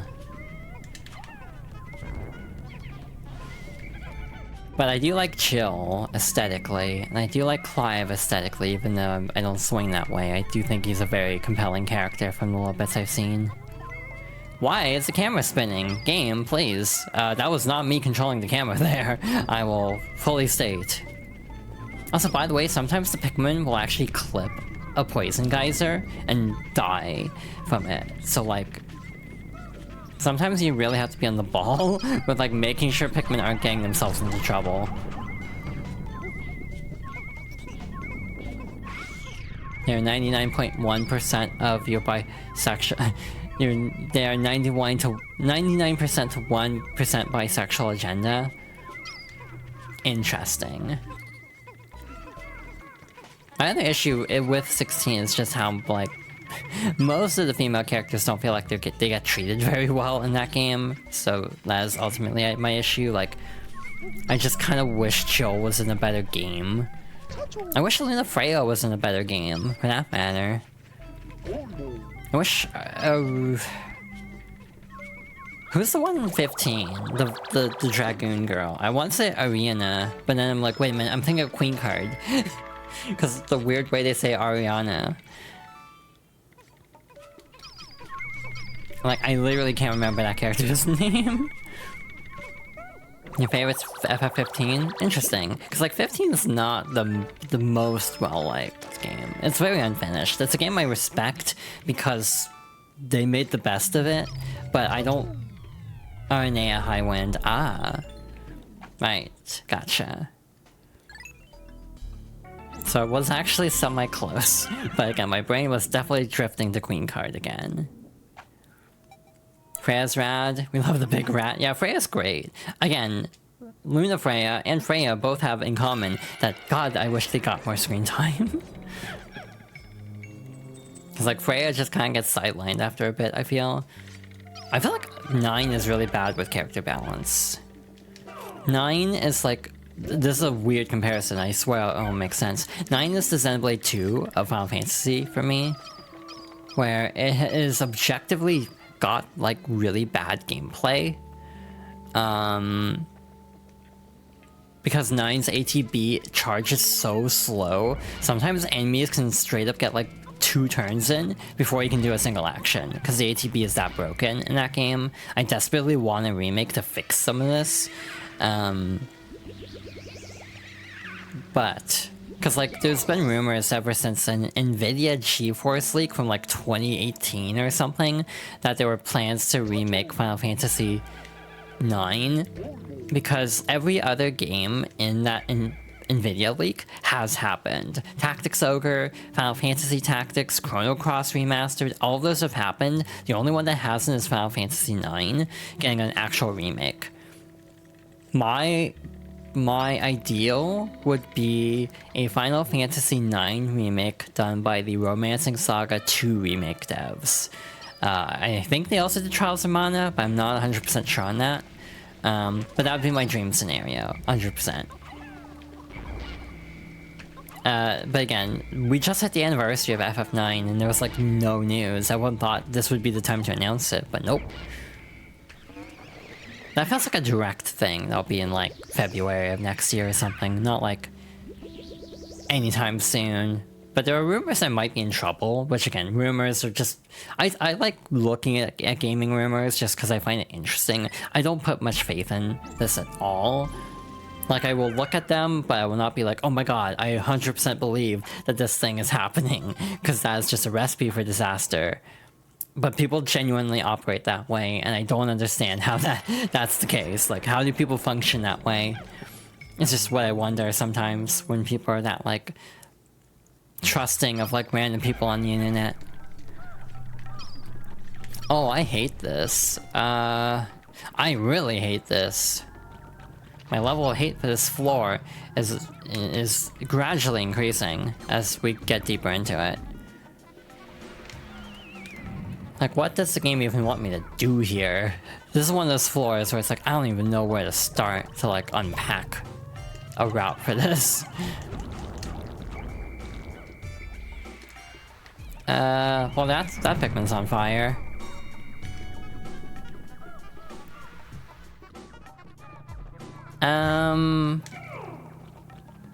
Idea. Let's have the Gatling Grank do some of our work for us. Meanwhile, the fiery blowhog could have set all of my Pikmin on fire off to the side. We'll hope that wasn't the case. It was very close. Cool. A single yellow Pikmin is really, coming in clutch at the moment. God damn. It was surreal that I brought up the character right when you were fighting that boss, yeah. Completely by accident, just because I was genuinely just thinking about Aranea Highwind being like, wow, I wish a lot of recent female Final Fantasy characters got like anything noteworthy to do in their stories. Almost a to be continued situation, basically. Roundabout intensifies.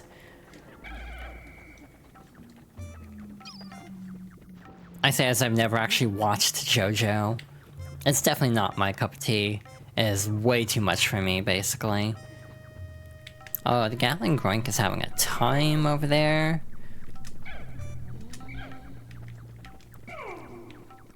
Okay, this dismissing is not going the way I wanted to. They're just picking the worst spots to be in.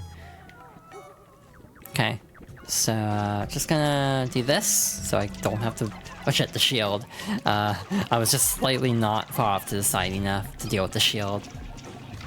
Well, we got through it anyway, so I'm not upset or anything. I mean, in general, I know I got testy during the end of Pikmin 1, just because I kept dying over and over again. But in general, I kind of pride myself on my ability to not get overly mad at video games. I don't know if that's a weird thing to pride myself in, and now that I say this out loud. But genuinely, I try to be calm when playing games. In general, the vibe I go for... Oh, that's a problem. That's a big problem, oh no. That's a lot of Pikmin being inhaled. And water dump was approaching. Well, that sucks.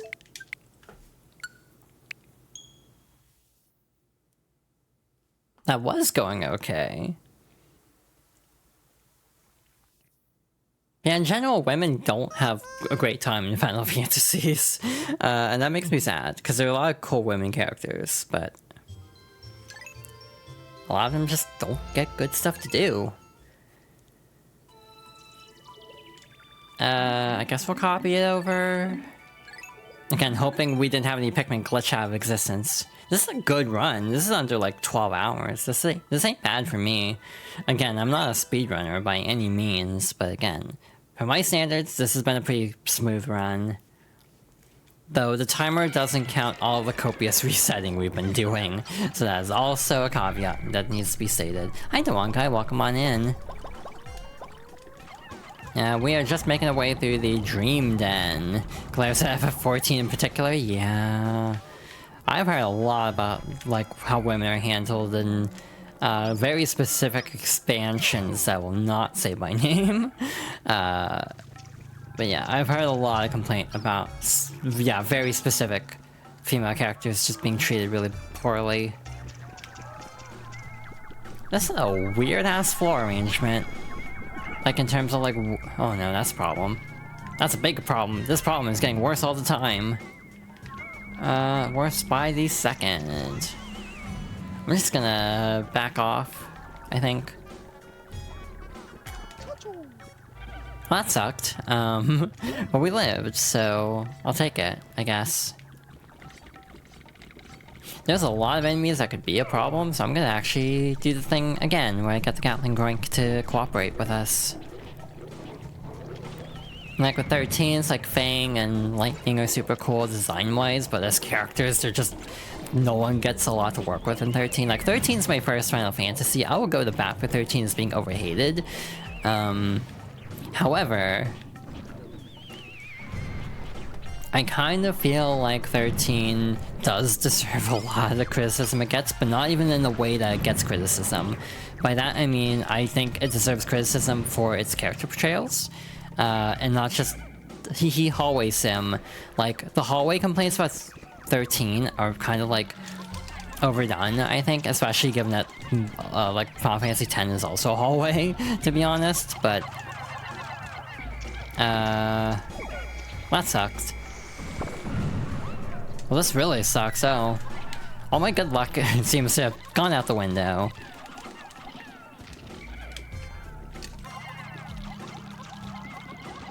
We'll make it work, hopefully. But yeah, if we don't hurry, the Pikmin will be digested, so we actually might have a problem here. But luckily, the Wally Hop is backing off, so that gives us an opening. Or not. It could just be very persistent. I'm gonna do this again. Partly because we have so many, and partly just so we don't lose the Pikmin. Again, it's a waste for all intents and purposes, but...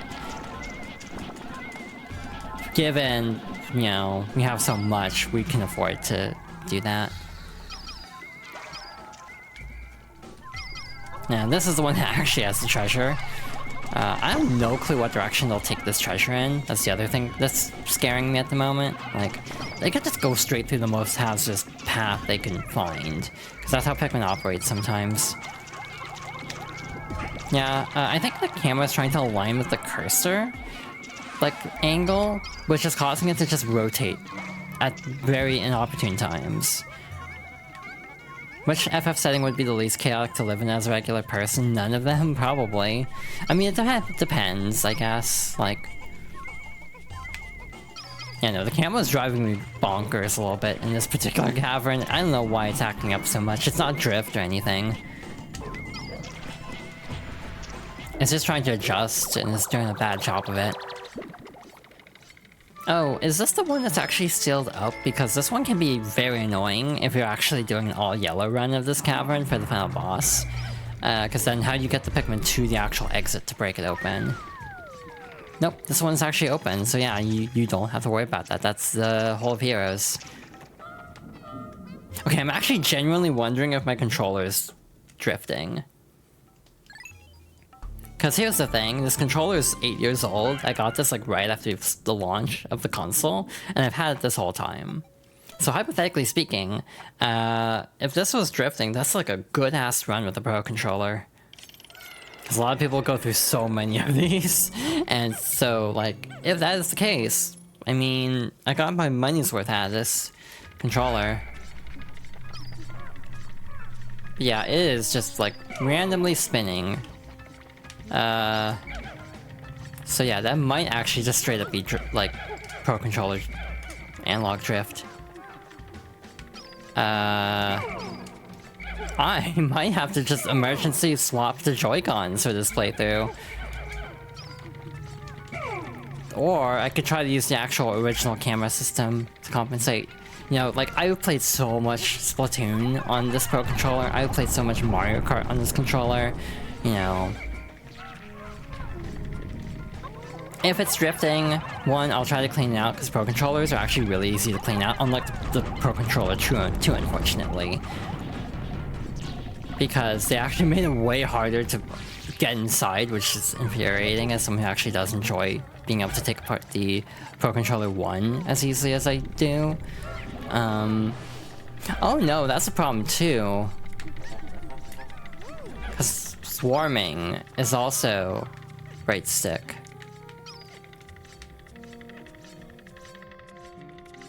Weird, it's not doing it now. Again, it might just be a weird quirk of this cavern or something. Or like the camera. Like, maybe it isn't a big problem. Either way, that was very disconcerting, and I will do some testing off-screen, or off-stream probably, to figure that out.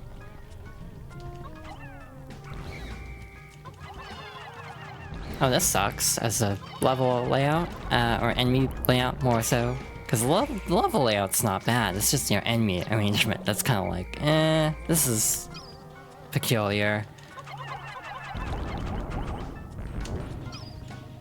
Like having a burrowing, enemy right by a poison generator, so it's like, how do I even deal with that, like, easily? Because white Pikmin are not meant for fighting.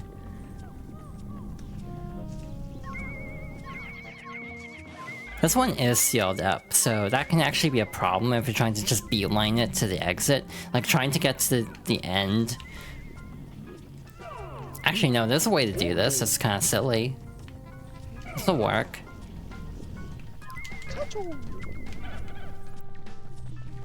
And yeah, the captains will often automatically run. So yeah, Olimar can just act as a distraction. That works. I'm also not happy about all the electricity in this floor.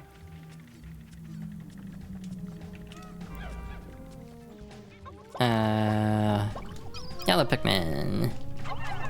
The bread bugs did not get any of the treasures, so I'm just gonna let them be. Just have them do their thing. And Olimar is still spinning in circles. We can now free him from his endless cycle. Okay.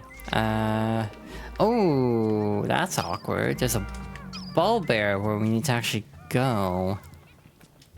Well, that's a problem for 10 minutes from now, or like a minute from now, me, because I'll get this first.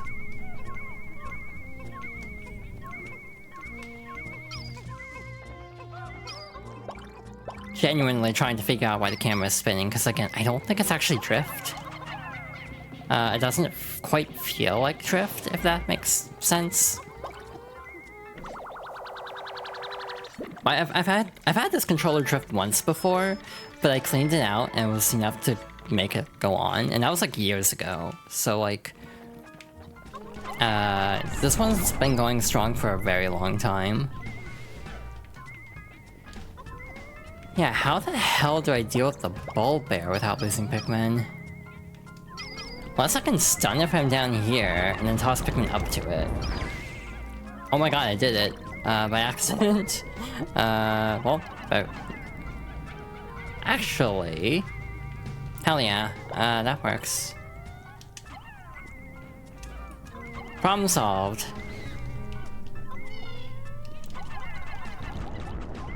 Nice.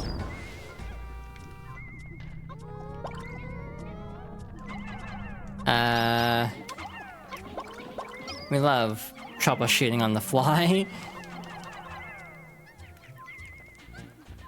Oh, that takes a lot of Pikmin. And they want to latch on to something different. Cool. Just getting the treasure is gonna be a problem, actually. They are not interested.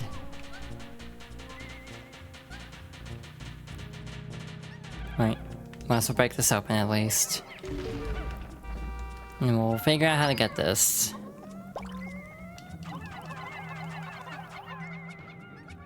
Okay, we got it down. And now that we've got it down, we'll toss some more Pikmin on it so the bread bug will leave them alone.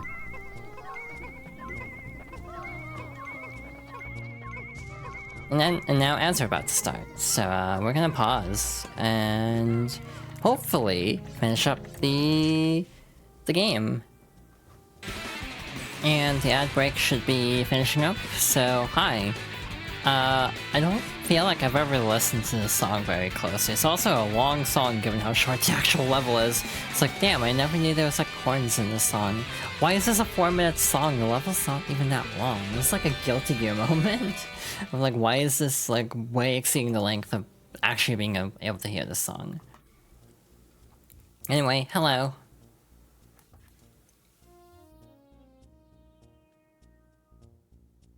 Okay, let's jump back in. We should only have a little bit left.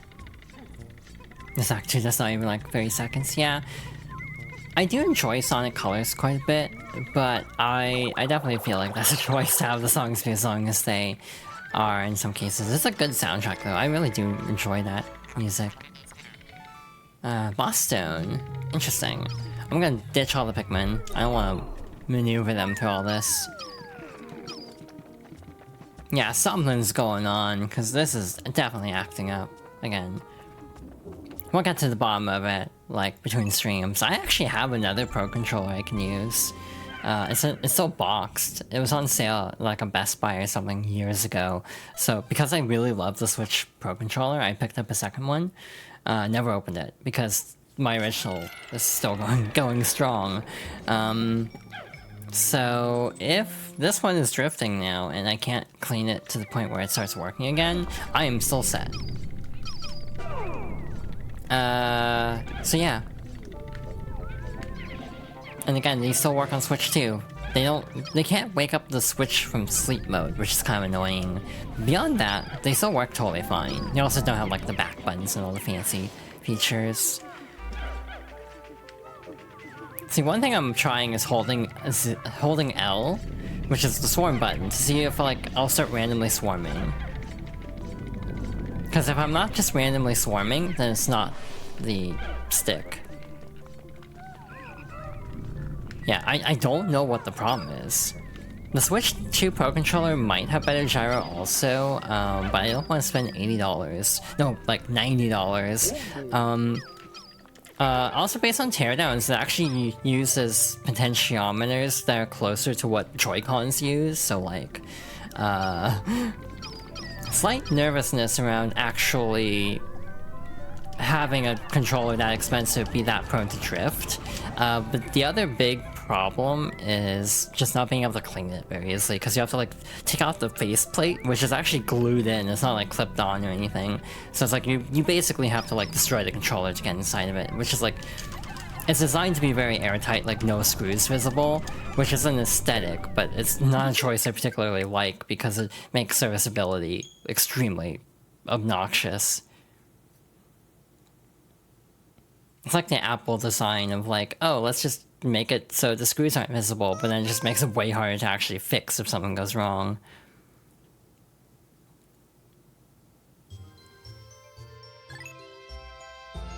Yeah, the gyro is supposedly better because it basically is designed in such a way that it can counter-correct itself better. So it doesn't like desync as much as Switch 1's gyro, which, yeah, will desync a lot. Yeah, I think the actual reason for that is making it harder for dust to get in, because that was sort of like, oh, maybe these are drifting because dust and other particulates keep getting in, which is true to some extent, but I also just feel like potentiometers nowadays are just made really badly. Like, there's sort of the argument that like no one had this problem on older gen hardware nearly as prevalently. Because like even the DualSense drifts horrifically. You know, Xbox controllers, my Series X controller drifts. So yeah, no, it's drifting. I'm not holding the control stick at all. First experiment, I want... Okay, yeah. Yeah, that's not great. First experiment I'm gonna do is just resync the controller, because maybe I was like I might have been actually holding a direction when I turned it on, because sometimes I accidentally like hit the control stick, and it's like actively like it can basically mess up the dead zone if you're holding a direction. And yeah, I feel like the Pro Controller, from everything I've heard, is good, assuming, you know, the method of keeping stuff out of it actually works and it doesn't drift a bunch. Like, if it actually... if drift is better, then it'll be worth it, but, you know, we don't know yet.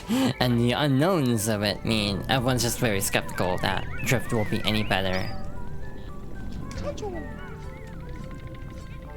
So yeah, at this point, I'm kind of eyeing, like, if I need a new Pro Controller, I might go with, like, an 8-bit though, like, 2C. Like, that's, like, the budget one that doesn't have, like, you know, native PC support.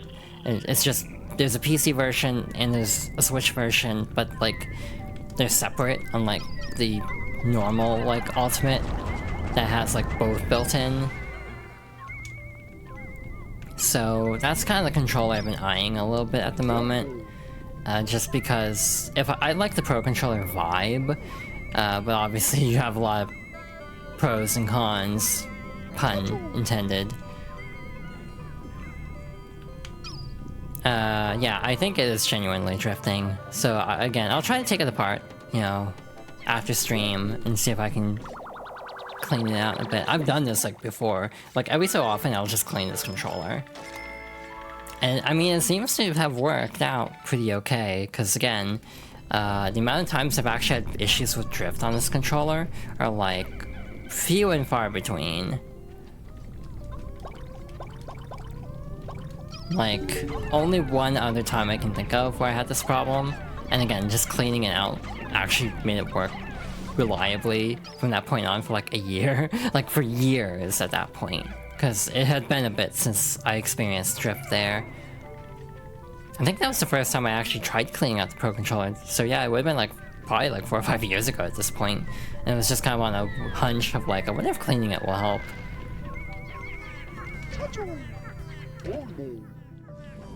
Some do have like deeper problems, so like just cleaning it is not an automatic fix for things like that, but it can definitely mitigate issues. Realistically, I might also just swap the Joy-Cons because they're, you know, they're right there. I haven't exactly played this game on Joy-Cons, so that'll be interesting to just swap over at the last minute.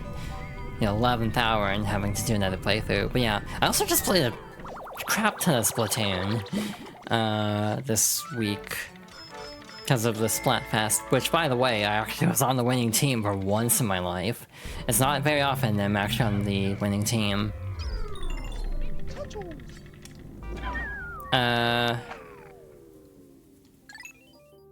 Yep, I picked Team C just because I like Fry and felt bad for her being given Team C, because it's like, I don't think C is gonna win. I don't know if everyone just had that same idea, if people like the ocean more, and like sea travel more than I expected. Either way, I'm happy Fry finally won something. The big man sweep has finally ended as far as the special Splatfests go. Small group. Is it this one? Cool. So we actually don't have to do too much because it's the one right here. If it had been the one farther away, like, we would have probably had to fight the other one too. So hey, I'll take it. That's very good luck. Neat. Again, sometimes the game decides to be nice. Not all the time though, but sometimes. Yeah, if you see a very jerky camera movement, that is not me doing that inherently. Sometimes I do genuinely swivel the camera a lot. But there are cases where I'm just... the controller's genuinely acting up. The previous time it was the left stick that was acting up, so this is the first time I've had an issue with the right stick on this controller. So that's kind of interesting. Again, with how much like Splatoon and everything I play, I'm almost amazed it's taken this long. It's also... I can see dust. So like, it might just need a cleaning, but again, not a big deal. Alrighty, final boss time! Oh no, this is gonna be awful under the current circumstances that I'm having to face at the moment. But anyway, I'm gonna leave the Pikmin here. I want to say the guidebook says to leave the Pikmin near the exit. That is not a good strategy in my opinion, because then it's really hard to whistle them to safety if you need to. So I'm gonna leave them within arm's reach, basically. Anyway, hi Louie. Long time no see. Is that Louie? Mr. President, I have located Louie resting on a vast mound of treasure. From him to venture to these depths alone, the desire of man is a thing to be feared. But Louie is not moving. Could he have exhausted his strength in reaching these depths? There may yet be time, quickly, to Louie's aid. So, I want to go in a specific order. We basically have to break all of the objects it's collected. I specifically want to go for the water faucet first, because it can actually hit any point in the arena. Every other power-up, except... actually, electricity can go beyond the arena too, but the others are confined to the actual, like, divot itself. So I am going to... actually, this is very good. When you get electricity, obviously you can just ignore it if you're using yellow Pikmin. You're obviously supposed to alternate elements a lot more. I never do, because, like... given that blue Pikmin's just, you know...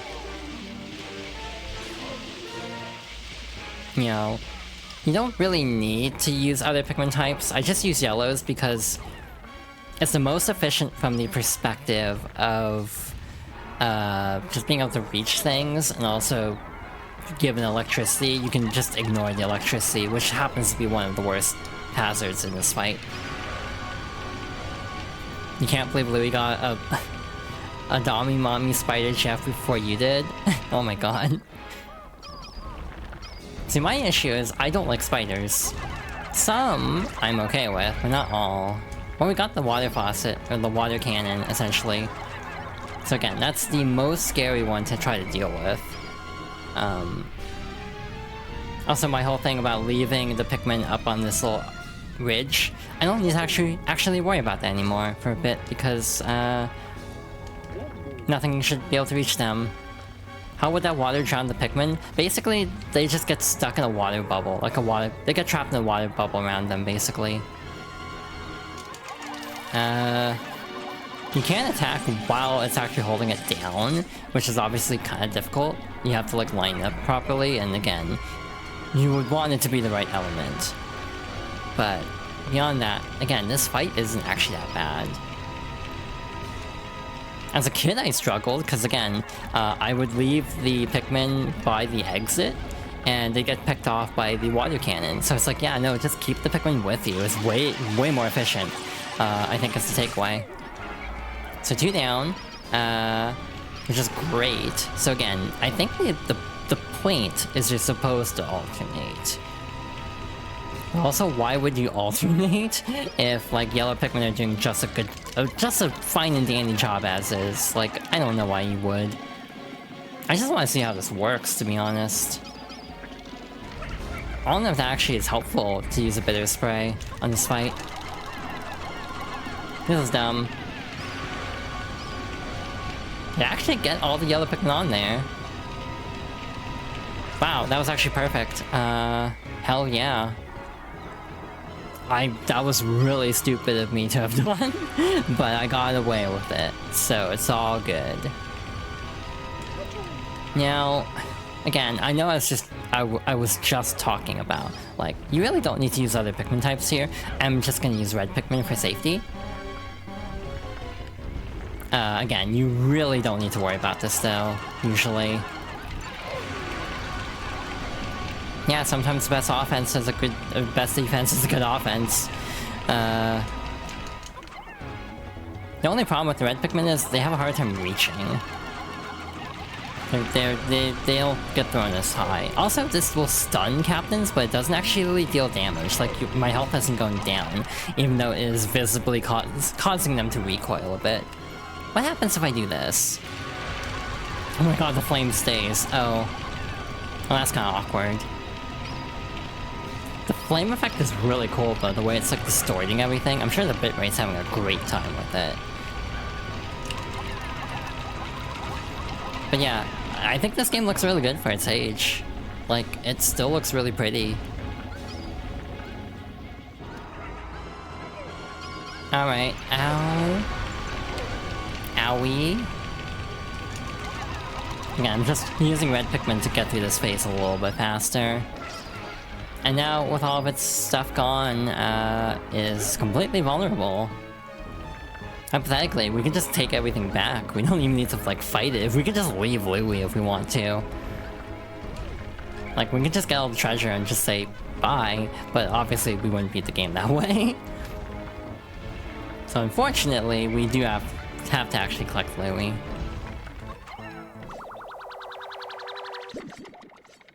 Anyway, we do get the option to collect all of the treasures. Which is very nice, or all the weapons I was using. Again, you don't need to do this, I just think it's funny to make Louie wait a bit longer.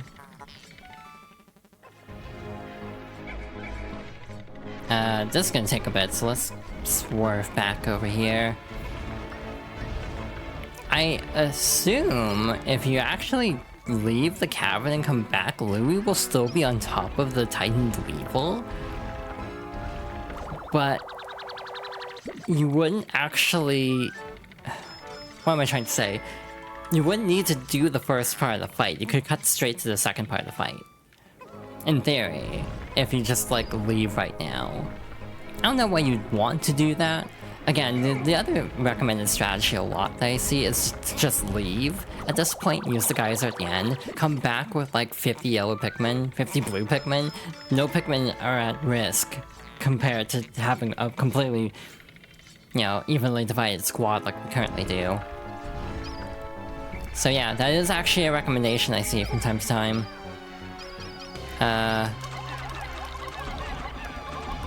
The Titan Weevil now is completely harmless to us. So this is very cathartic, actually, given how hard this game is, to just be able to kind of go to town on it. Because it can't do anything to fight back. It's just very, like, it's got a lot of health, but beyond that, it's not that bad. You fell asleep, aww. Well, hi Aiden. Welcome back. I'm glad the cry emote's getting a lot of use out of it. But yeah, I did put together a cry emote based on Dizzy, because of course. Probably would want more emotes based on characters, like character moments. By the way, wait, where's the one Pikmin I'm missing? Oh, there they are. If you use a bitter spray on the Titan Weevil and then kill it, it'll drop like 5 to 10 of both sprays. So like, it's completely overkill because this is literally the final boss. But just to show it off, actually, there was a unique death animation for it. Like, where it kind of like dissolves. So it's unfortunate, I kinda wanna show that more. I just kind of spurred the moment and like, maybe I should show this instead. Yeah, it just kinda turns into bubbles. You can obviously refight the Titan Weevil, I think, if you come back here. But obviously, there's no point. There's not gonna be any treasure to collect. Unless you just want a lot of sprays really quickly for some reason. Louie? Are your life functions fading? No, he appears only to have fainted. He is always running into trouble. Instruct the Pikmin to carry him. There is not enough room for him in the cockpit anymore. We will have to keep him in the cargo hold with the treasure hoard. Which I'm sure he's fine with, because he's Louie. Damn, we got through that first try. I'm very happy about that, especially, again, given how bad the Emperor Bulblax in Pikmin 1 went, where it took like 8 or 9 tries. And me thinking, oh, this is gonna be a really short stream, and it ended up being like over 2 hours when I already had made plans to be on someone else's stream. It would probably be better if his life support functions did fail, yeah. Probably. Yeah, I am very happy with how that boss fight went. And yeah, again, not following the original guide, if I recall, and leaving the Pikmin in this little alcove is way better. Because again, there are times where Pikmin will still get hit in here, and then you can't easily save them because you're having to switch back and forth between captains. Because you're also having to whistle the yellow Pikmin who are actually trying to deal with the boss itself. So again, I think it's just better to leave all the Pikmin with you. I think that's actually way more efficient. But with that, that is the final piece of treasure. Louie is our final treasure. The real treasure was the Louie we begrudgingly rescued along the way. Look at that number go up. To 26,985 Pokos is our final total. And yeah, that's GG. That's the game. We'll drop off once more, and away we go.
And that's the game. It's interesting there's no like good or bad ending in this game compared to Pikmin 1. You just have like 2 endings, one for the full debt clear and then for all treasures. Pikmin 1 does have like a bad ending if you don't get all the parts in time, where Olimar gets turned into a Pikmin. Wonder what that's all about. They only need to wait, what, 22 years to see how that would happen. What would happen if Olimar gets turned into a Pikmin? Foreshadowing. I don't think I'm doing Pikmin 4 for this series, to be fair. As much as I did enjoy the game, I don't think it's like a favorite. 12 days to telling my best time. The orange number is the new one. Again, for some reason, it orders them backwards in some cases. Like, it goes smallest to largest for records, so second place is a bigger number than first place, meaning your first place record will actually be erased at some point. It's really weird that they did it this way. Yeah, 10:30. That was a very good run, all things considered. These are very much in line with my practice run, minus the red Pikmin where we had a lot more, and we had less yellow Pikmin. But yeah, no Pikmin loss. This was a pure, deathless run, as advertised. So yeah, very happy with how that turned out. Again, I will always have a soft spot for this game. This is definitely a game near and dear to my heart, even though it's got some decisions to it. So here's a fun thing. There's a lot more to see in the game if you just mess around. A lot of the overworlds will get new enemies if you go back to them after a certain point. So for example, in the perplexing pool, a beady longlegs will show up near the landing site at a certain point. I think ball bears can eventually show up here, which makes sense because they were in the distant spring originally. It's like a weird kind of bug that appears very rarely near the Hole of Heroes, very specific circumstances, but it's not tracked in the Piclopedia. So yeah, there's a lot of little, like, Easter eggs. Plus there's all the emails. Again, I already talked about this, but there's so much email dialogue. I'm sure, like, the Pikmin wiki, or there's gotta be some record of all of it, but I actually recommend looking into it at some point, because there's so much dialogue even after you pay off the debt, just by getting to the end of a day and getting the email. And again, there's so many emails if you take a long time with paying off the debt, rescuing a Louie. Because we kind of flew through it, we missed quite a bit, but again, mostly involving like Olimar's family and a lot more development there. So again, there's a lot to miss in this game. Of course, I would be remiss if I did not at least briefly go over the Piclopedia. Unlike my practice run where I forgot this, because it's only in one floor of this godforsaken game, it is on floor 3 of the Glenn's kitchen. We have a complete file. So yeah, this is a complete Piclopedia. I want to check if it's this one I'm thinking of. I think originally it used to be X and Y, but because this is based on the Wii version, it's my plus and minus. Yeah, this one. Inedible. Effects of consumption include uncontrollable arm flailing and enthusiastic dishwashing. Actually, what was the one for the K-pop bud? This flower's tough texture makes it unsuitable for salads, but its bright blue hue makes her a grandiose garnish. That's wholesome. But yeah, Olimar will actually give like scientific data on all these. I'm not gonna read out all these, we'd be here all day if I tried. Inedible, it tastes like chicken. It's inedible, yet he ate it anyway. So the implication is, if you've actually this only works if you've collected the enemies. The implication is that Louie's just eating stuff in the cargo hold, basically. Or just eating stuff when he was trying to survive. Either way, the implication isn't great. But the interesting thing is, Pikmin 3 did not originally have a Piclopedia. It was added in Deluxe. Most of the returning enemies are actually just carried over from Pikmin 2. Like, for both Olimar and Louie. Though, I think the new captains also have notes, in which case those are brand new. And similarly, a lot of the logs in Pikmin 4 are also reused. So again, basically everything in this game that is carried forward has similar descriptions. Obviously you have some. Like on GameCube, obviously the Wally hops are going to be a little bit different because they, again, took out a slur, basically. I'm not going to read all these out, we will be here all day. But we can see all the different series. Again, once you collect everything, you'll also get a sales pitch for each item. But again, we'll be here forever if we read out both logs for 207 treasures, or whatever the number is, so we're not going to do that. So yeah, I mean, Pikmin 1 and 2 are in a collection on the Switch if you want to play these games for yourself. I don't know if I can recommend either, because again, I love these games. I have played these games so many times. Again, I used to play them once a summer. So hey, we're right on target for when I would normally be replaying this game anyway. The only difference is I played it twice. Once for practice, and also to unlock stuff in challenge mode.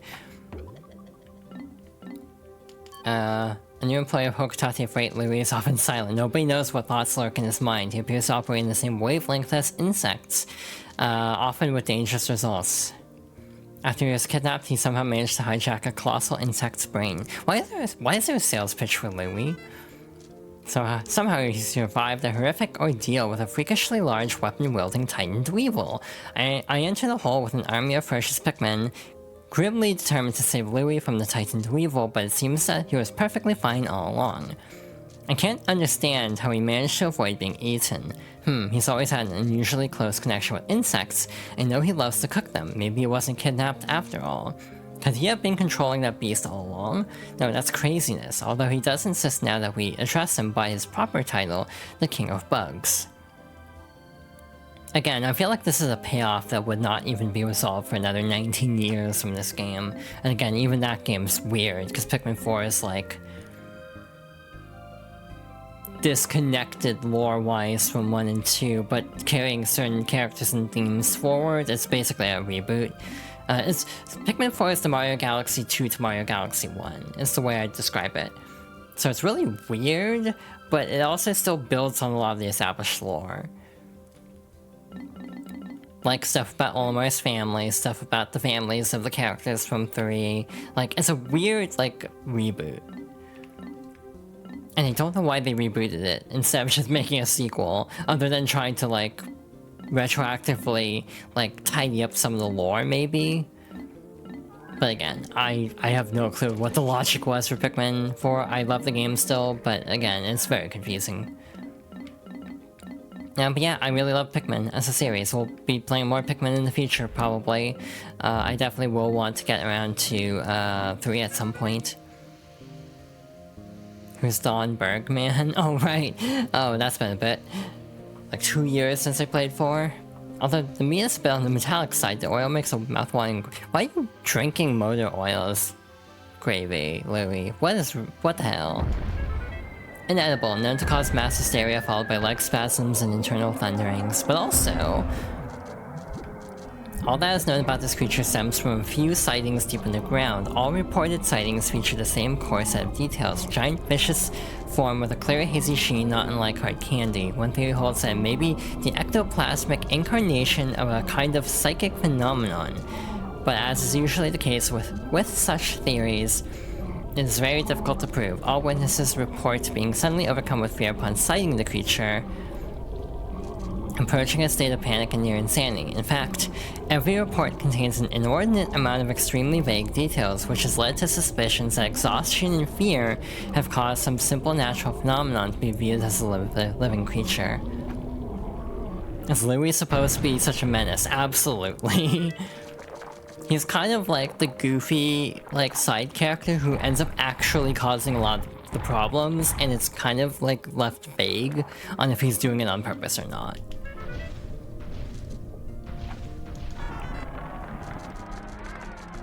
So yeah, a very interesting series lore-wise.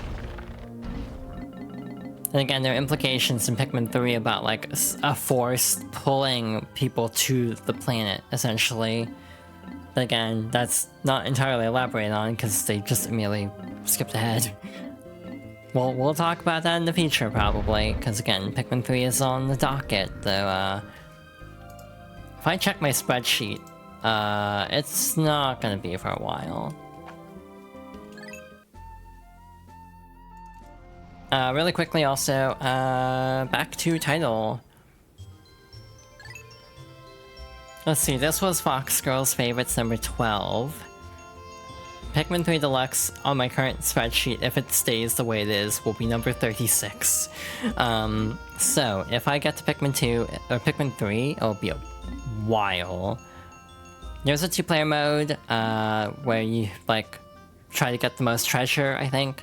No, wait, you have to get marbles, and if you get 4 yellow marbles you win, or if you get the marble from the opponent's base. Obviously I'm not going to show that off, because I'm only one person. I could disconnect the Joy-Con from my Switch, but I don't want to do that. The big thing I wanted to talk about is challenge mode, because challenge mode is rude.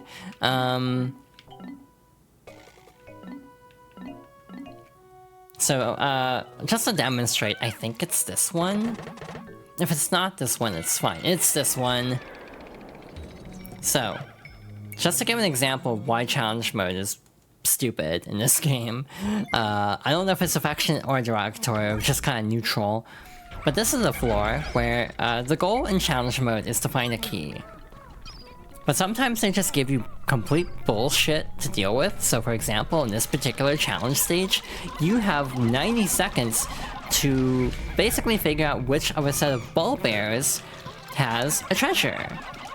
Does that sound fun? No, it's not. However, it gets even worse. Okay, this is actually good luck if I didn't botch it already, because then we would have had an extra spray. They only give you 2 sprays to force you to have to fight one of them. Okay, so the actual problem with challenge mode is you have to do every stage deathless. That is not a joke.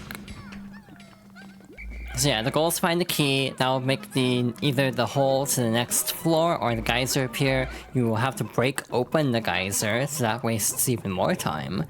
So yeah, we lost 7 Pikmin in this very casual attempt at this particular run.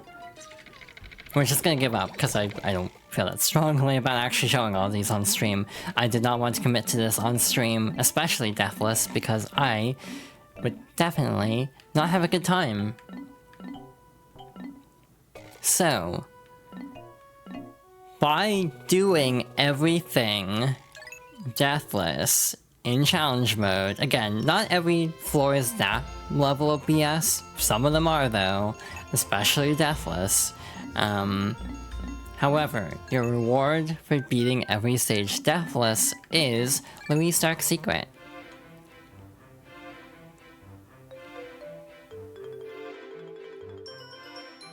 The president entrusted Louis with the golden Pikmin carrot. I didn't read out the other FMVs, I don't know why I'm reading out this one. But Louis couldn't suppress his powerful hunger.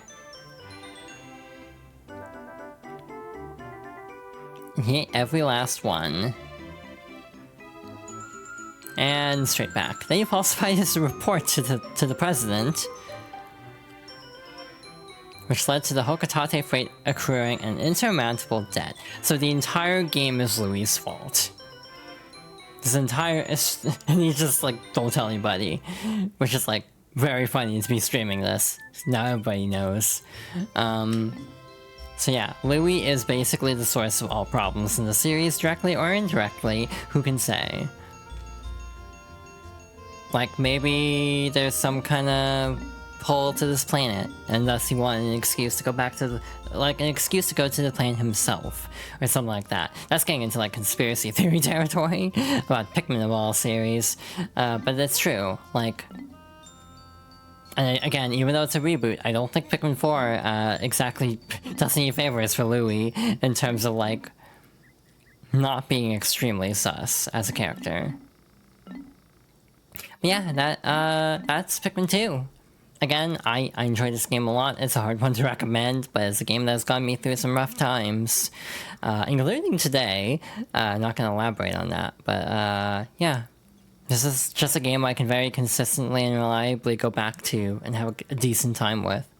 Oh yeah, there's one Easter egg here. I do not know what the button mapping will be on Switch, but you can traditionally press certain inputs to have certain responses. I think that was like clicking one of the sticks.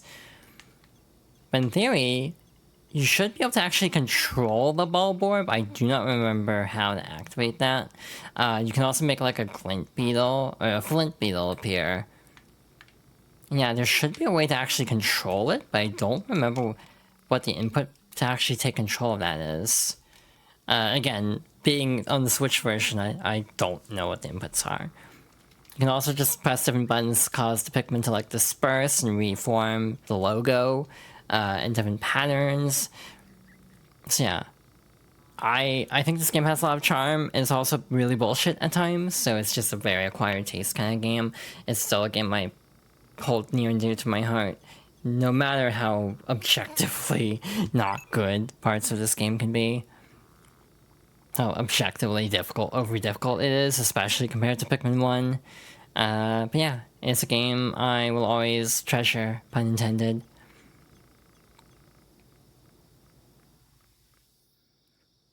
Wow, I'm scared. Trying to read out as much as I did of the Piclopedia, and also try to do, like, just conversational stuff for the sake of streaming, I am pooped out. And I'm like, how am I gonna get through Thousand Year Door? How am I gonna survive Thousand Year Door? That's a 30-hour RPG with a lot of reading. I am in danger, I think. That's not my next game that's being planned. We'll do one more Fox Girls Favorites for sure before August, in which case I might pivot to some other stuff for a little bit. Yeah, at some point I need to actually find... I'm currently setting up a Discord server, in which case, you know, co-coms will be an option. But yeah, I want to give myself time. Also, another thing, Thousand Year Door. In the files of the remake, there are options that have been data mined for higher resolutions. I don't think higher frame rate, unfortunately. Maybe that'd be added later. I'm sure they would add it if they're going to that much trouble. But anyway, I have a slightly vain hope that if I wait a month to actually play Thousand Year Door Remake, maybe a Switch 2 patch will be out by the time I try to get to it. And then it'll be like, it'll run better. Again, probably shouldn't be hoping on, like, holding out hope for that. If we get to September and it's not out, we'll just play the damn game. Like, we'll just play it as is. But it would be nice. But yeah, the tentative plan going forward is we're gonna take a break on this series after the next game, which will only take 1 or 2, maybe 1.5 streams at most. Maybe 1 stream. Another big childhood game for me. But then... for the rest of July, I'm probably just gonna goof around with, like, game clearing stuff or, like, one-off stuff. Maybe try to get that, like, race stream in Wasan that I talked about in the past. Like, just do miscellaneous stuff for a bit, and then August do, like, birthday-type stuff. I don't know what I would do for my birthday month. I haven't planned this out. The biggest thing I'm sort of tentatively planning is doing, like, 5 days in a row of streaming. But most of that would be multiplayer, so I wouldn't be carrying it entirely on my own. Yeah, just do a birthday week, essentially, that Monday to that Friday, because my birthday's on a Friday this year, I think. I also have a medical appointment that Monday. An HRT checkup, so, like, that'll be interesting. So yeah, we'll see how that goes. But yeah, I might try to set up a lot of multiplayer stuff that week.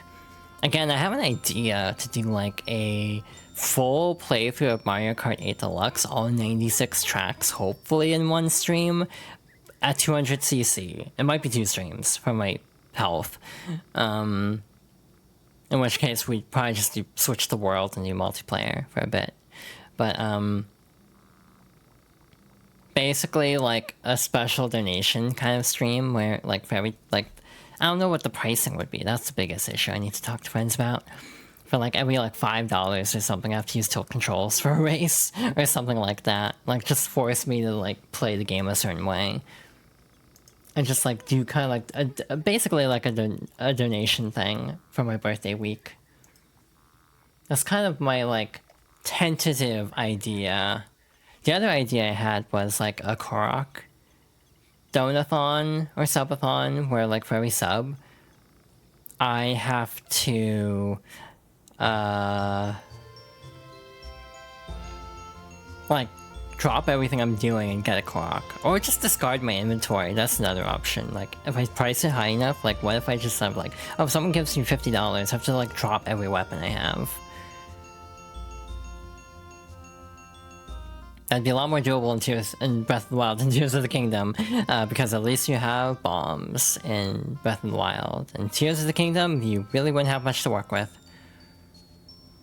Obviously, I would just set a limit of like, I can't use the Master Sword for like X amount of time. But yeah, just kind of trying to plan like a donation thing. Again, part of me is very self-conscious about doing like a donathon from the standpoint of like, I only have 86 followers. That almost feels like not a big enough audience to do a donathon in a way that doesn't feel weird to me. But also,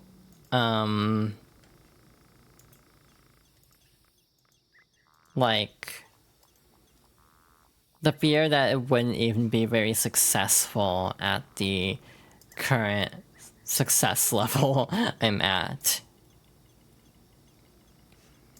So yeah, that's my slight anxiety on doing a donathon, and why I'm very nervous about doing something like that.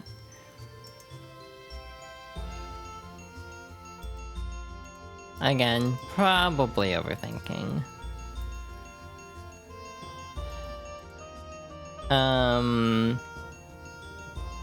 Yeah, I actually need to like hit up friends and try to like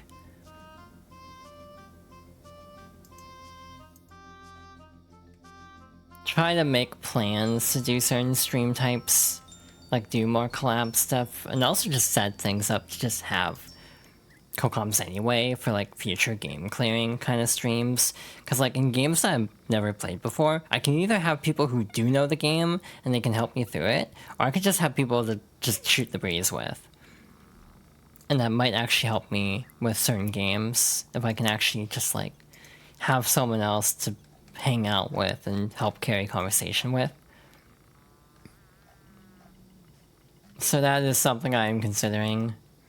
But again, that requires me actually getting my shit together and actually finishing up server setup.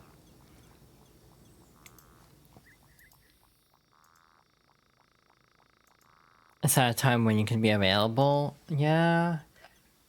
That's the unfortunate thing, because you work like weekdays, and if I'm doing a Monday through Friday week, then oh, that's very unfortunate. I can always do like a one-off Saturday stream if I just to do a game with you, if there's anything you want to do.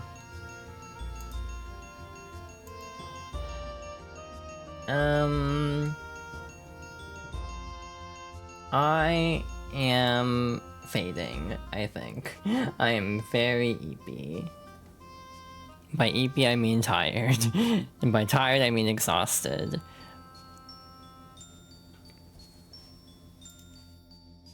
But like, I'm just kind of enjoying chatting. Part of me wants to do like a Mario Party thing.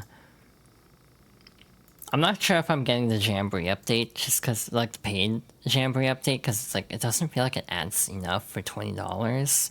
Like, oh wow, it adds like camera modes that I will never play. It adds like mouse control modes that I'll probably play once. So I don't think that's worth $20. But like core base game Jamboree, like part of me wants to organize a Jamboree stream. I need to find enough people to actually play it with, who I think would also have decent chemistry. That's another problem, because if I've never done like a big collab stream, I might get worn out if I pick people that like I get worn out by. That wasn't very eloquent of me phrasing it that way, but like, again, I've also been messing around with Parsec a little bit, trying to get that working. Part of me wants to suggest race streams. Like, oh, let's race a game. Like, I had the idea of like trying to get people who tolerate Super Mario Sunshine enough to do a Super Mario Sunshine race.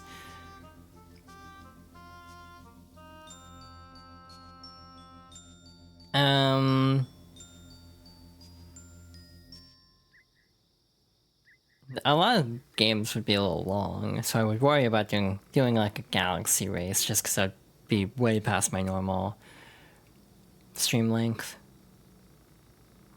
Normally, this is supposed to cut to like a little demo video.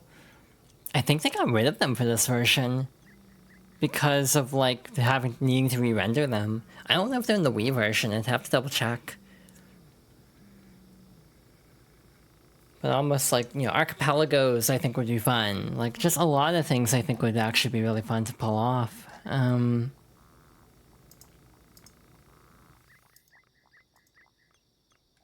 But again, a recurring thing that I've been called out on is I make a lot of plans, probably too many plans, to the point that I just have a lot of plans and then not enough time or spoons to actually do the plan. So, yeah, I might have overextended.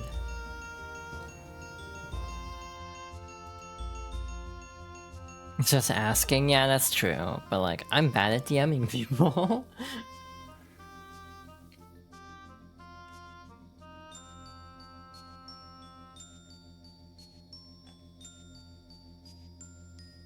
Oh right, Uno. I was playing Uno and tabletop sim with friends the other night, and it was pure chaos.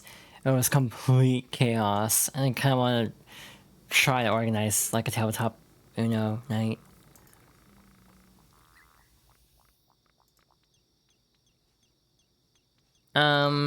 I'm just rambling. The other big thing I've been considering is trying to set a channel point incentive to basically get me to play games.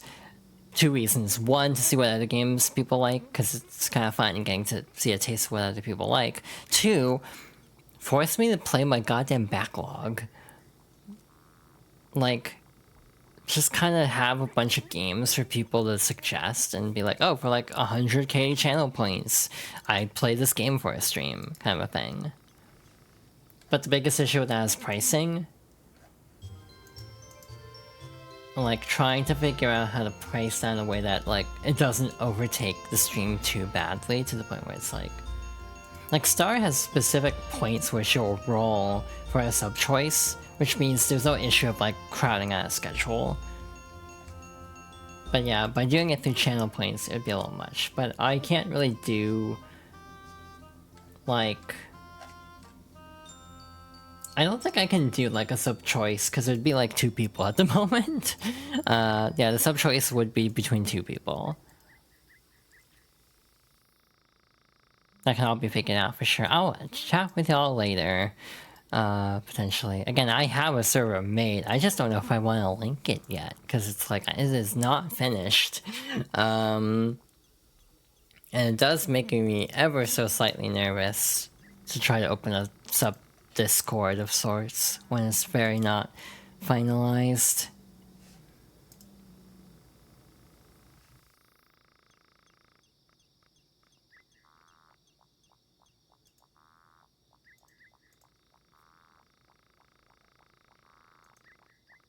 I'm zoning out. All good.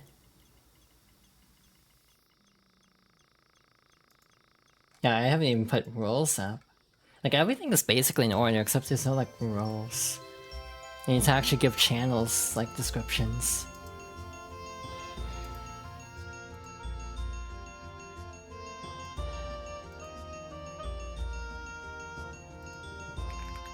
But again, I almost just feel like my biggest problem with streaming in general is getting ahead of myself, and I've definitely gotten ahead of myself in a lot of aspects of streaming, where it's like... part of me wonders if I've bitten off more than I can chew with streaming, and if I can actually make it anywhere by doing so. Thank you for the hydration check, I'm drying out.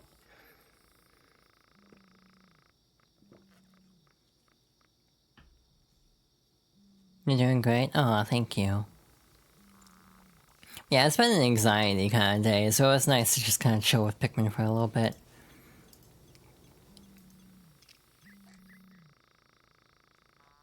Just kind of vibe with a cool little game I really appreciate. Again, like, if I was doing a game clearing stream today, like, if I'd planned to, I probably would have moved it, like, to Thursday.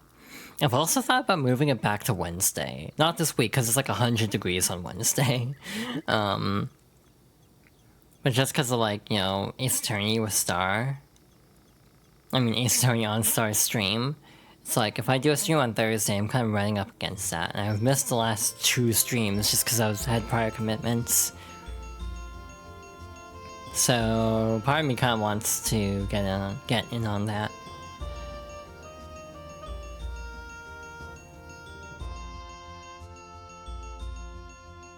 Yeah, lots on my mind, lots to think about. I could do Monday, Wednesday, Friday, potentially. That'd be an option. To do 3 days that are spread out relatively easily and just have the weekend to myself. Except unless, like, Aiden wants to do something. Like, people who are only free on weekends. Yeah, this Wednesday is a definite no, I will melt. Like, I'm already very warm. It was 20 degrees cooler than it will be on Wednesday. No, wait, that's not true. It's 10 degrees cooler. You don't have to be on stream too. True. That is also very fair. But yeah, I've been rambling for a bit. I should just sign out. Not keep yapping. As much as I'm sure no one minds me actually yapping. No raid, because I don't see anyone I feel like raiding in terms of like, oh, I don't know this person very well, I'm self-conscious about rating them, and I know that's how networking works, but I am a chicken. In before, but I thought you were a fox. It's like, I can be both.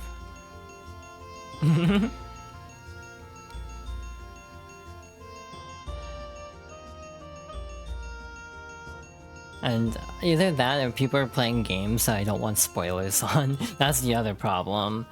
Is there are a couple people playing games where it's like, I don't want to see stuff on this game, because I want to play it for myself. So...